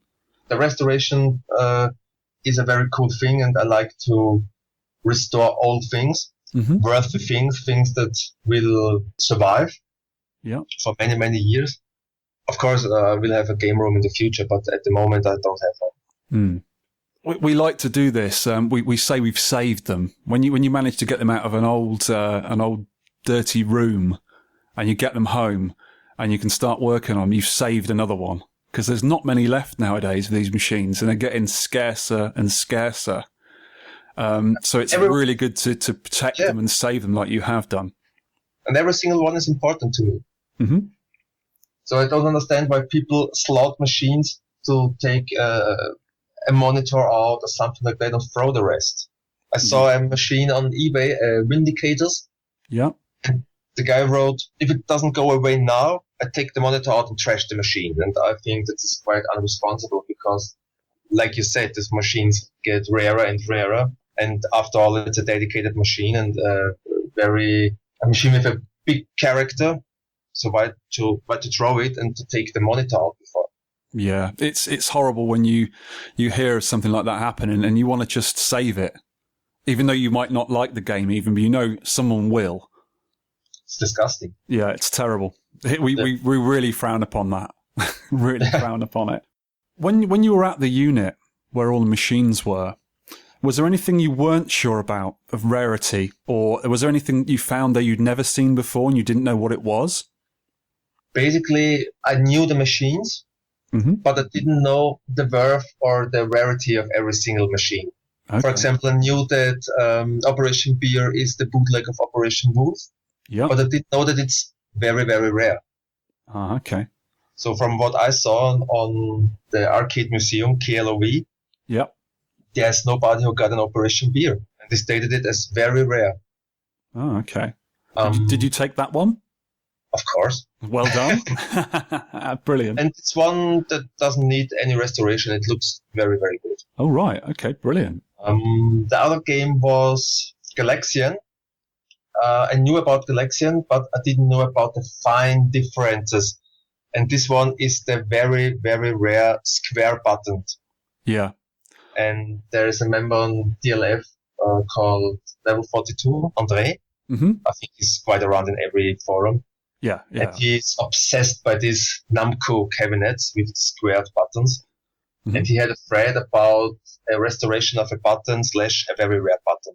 Yeah. Funny you should say how he's obsessed with that game. One of my holy grail cabs would be a Japanese Galaxian like that one. Okay. I've always wanted a Galaxian. And last year or two, I did actually have a UK, what we called a Bell Fruit. It was a fruit machine company that made a licensed version. And I had one of those, but it wasn't as good as a real one. And I sold it to an arcade bar, a local arcade bar in the UK. And they've got it in there now. So it's being used every day, which is great. But it wasn't a real Galaxian. I've always wanted a real Galaxian. And the better version is the Japanese one with the green coin door, like the one you've got. Yeah. It's an absolutely beautiful machine. I'm quite envious of you. Although I don't understand the rarity, because when you Google Galaxian, they say it was one of Namco's biggest hits, so there must be tons of them. Yeah, there is, but that particular one was Japanese. It was never really imported or exported to the America or Europe. So to find them over here is quite rare. You can find the UK and the American one quite easily, but that Japanese one is quite rare. And they did quite a few different games. They did a Pac-Man, they did a Bosconian as well, and and various other games in that style cabinet. And they're very, very rare, but they are really nice looking cabs. Yeah. Have you tried many of them to see if they work, or have you not had a chance to do that yet? Basically, what I do at the moment is just to take them and store them. Okay. I tried one or two of the games, 3 with a cocktail table a friend of mine has bought, and the cocktail table is the only one game that ran. Oh, okay. It's not surprising because they've been there a long, long time, haven't they? And this vendor, and this is an interesting fact, is the original owner. Oh, right. The original purchaser of these games. Mm-hmm. None of the games got burn-ins, so it seems like they didn't run a long time. Oh, right. Okay. And so you can calculate that when he was the original purchaser and the game is 30 years old, it is since 26 years in the storage. Wow. And since they had a problem with the roof light, where water came in, the room was very, very wet. Yeah. There was a game in the middle of the room, and the floor went to the middle, so the entire water was there. And I tried to take this game away, and took the wheelchair, not the wheelchair, the wheelbarrow, and put under it, and took the wheelbarrow back, and it went through the bottom like through a cake. Oh, what a shame. Funny thing is, not only one of the dedicated cabinets was defected. Oh, that's good. Only generic cabinets. Yeah, we don't care about those. But those games look terrible. Oh, really? Particle board that was twice as thick than it was originally. Yeah, when the water gets in there, they're just ruined. Yeah. That is the only time I think you can take parts from a cabinet and trash the rest. If it's totally gone, it's great to salvage some of the parts and use them on another machine and just get rid of the wood. I wrote on DLF that one of the machines reminded me of the movie The Thing. Okay. It was so deformed, it looked like in a horror movie. Yeah. You cannot rescue games like this because there's in the area anymore. Yeah. So have you got many more trips to do now to go back there? I have just finished one important thing, which I don't want to talk about because it's not totally legally. Okay. Rescue the game from outside. That stood many, many years outside, but was still in good shape, and I had to rescue it. Mm-hmm. And I have another road trip, which is still a secret. Oh, you have more? But I will deliver you the entire story and the pictures when it's done. Oh, wow. That is brilliant. I'm really interested. Excellent. You found another one. What's left there. Let's see what's left there, because it's a risk. I have to take 6.5 hours ride, and I don't know what's there, but we will see it. It's very exciting to know that, though, isn't it? Yeah. Excellent. You said you haven't tried many of the machines yet. If that was me, as soon as I got home, I'd be opening the machines up, making sure everything was okay inside, and trying them out, because I cannot leave something alone. When I get it, I have to have a look at it. I'm like a child like that. I'm like you. It's the same here, but I have a hang-on machine I started to restore, and next to it is what I call semi-dedicated Xerion, and none of them is finished. Mm-hmm. And then I found this huge barn raid, and when you find so many games, you don't start to work on everyone, on every game, and it's just too much at the moment. Yeah, I think you have to be very strict with yourself and just do one first, get that going. Yeah. Then do the next one. It's hard because when you have a new game, you want to clean it and try it and order parts to restore it, and we all know how that feels. But yeah, absolutely. You have to be strictly when you want to clear a venue from a vendor who got so many games, because I need the money to buy the games there and cannot buy parts for the hang-on machine. Yeah, I understand. So. Have you been able to sell any of the machines to friends as well, to pay for more machines for you to get for yourself?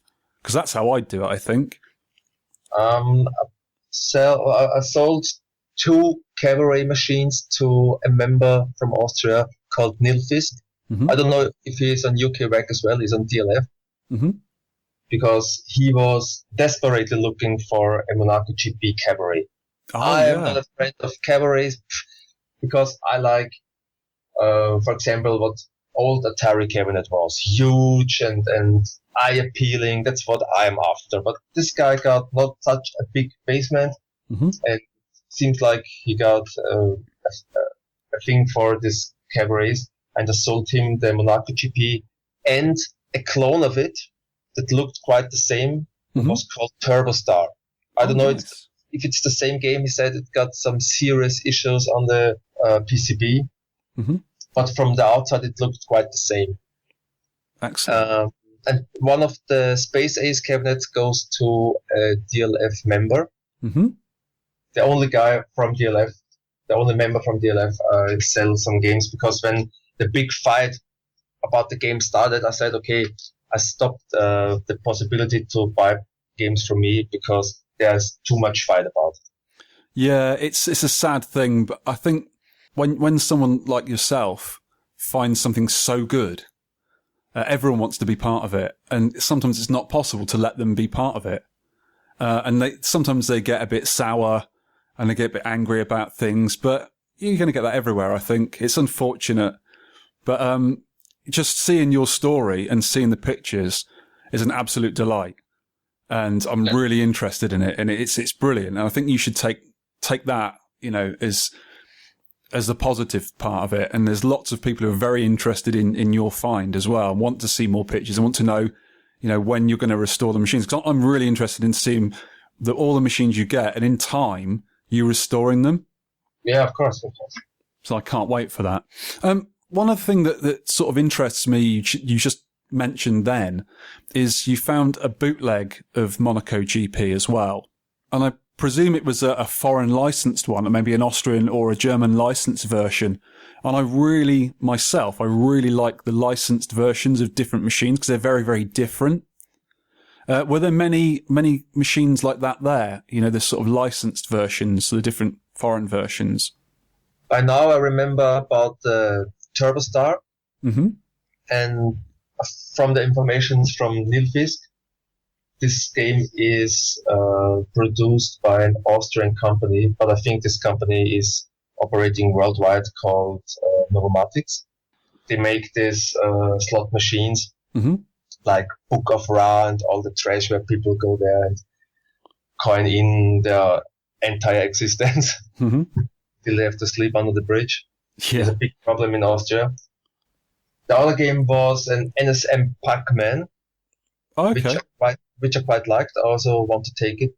I think it's even better looking than the original Pac-Man, because the original Pac-Man, it's cool, it's a classic, it's something you might have, but it's not really beautiful, if you ask me. Yeah. There are games that are much more beautiful than the original Pac-Man. And the NSM Pac-Man looks quite good. It got side art, it got a screen bezel. Mm-hmm. They made it very, very well. Yeah. Apart from them, I remember... No more. At the moment, I don't recall any other licensed bootleg. Mm-hmm. It must be quite difficult for you to remember which ones you have and which ones were still there, because there is a heck of a lot of machines there. I mean, a real lot of machines, as well as all the pinballs as well, and the jukeboxes you found, and the other kind of machines there. Yeah, I used to say, if you cannot count your machines anymore, if you don't count all the names, mm-hmm. you're on the point that you are a serious collector. Absolutely.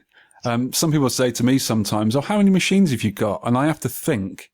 I think I've got 10 at the moment, or 11, and I have to sort of look in my mind and count around where they are and think, "Oh yeah, one there's that, and the Dig Dug and this," and then I realise how many I've got, because sometimes I get bored of them or sell them or, make room for another one. So with me, they go in and out quite a lot, but my favourites always stay with me. Mm. But I know what you mean. It's hard to keep track of what you have got and what you haven't got sometimes. If you would ask me about the half of my games, I couldn't tell you the names. Yeah. It's just too much. You're very lucky to have that many, I think. Very lucky.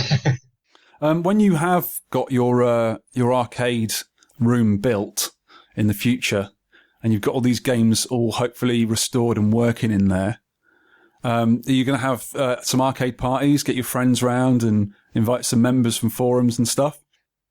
I think this is what we arcade collectors want to do, because who needs 40, 50, 60 or even more machines? Mm-hmm. Nobody. So you restore them, you put a lot of money in it, a lot of love and effort, and you want that those games get played. Yeah, absolutely. And I have no problem. Friends play my games, even strange people, as long as they don't put cigarettes on my machine or very rude with them. But since I'm a non-smoker and my entire house will be a non-smoking area, I don't run this problem. Same here, absolutely. And no beer cans on top of the machines either. Yeah. None of those falling into the monitor or anything. And that's what happened. This guy who borrows the van to me all the time, I told you he got mainly table pinball. Mm-hmm. And today I helped him to pick 6 machines from renting. Mm-hmm. And the machines looked like they came from the yard or something like that. Yeah. Every time he rents a table out, it comes back with beer in it. Yeah. They have a hard life, these machines. People don't really pay much respect to them anymore. Yeah. If that was me, I'd be taking pictures of them and, sharing them on the forums like I do. I wouldn't be putting beer on top of them. Well, thank you, Hannes, for talking to us. And I think we will get back to you in the future, if that's okay with you, as you restore your machines. You can tell us what you've done with them and hopefully have some more information on your other lucky find in the future. I will keep you updated, and I look forward to our next interview. Lovely. Thank you very much for talking to us. Cheers, Hannes. Thank you. Bye. You can download or play the podcast, view all the show notes, and leave feedback at www.tenpencearcade.co.uk or email me at vertvic@tenpencearcade.co.uk. You can also reach us on our Facebook page. You can Twitterize us at 10pence Arcade for me and at Nintendo Arcade for Alex. We'd love to hear from you regarding game suggestions, personal arcade experiences, or anything arcade related you'd like to share.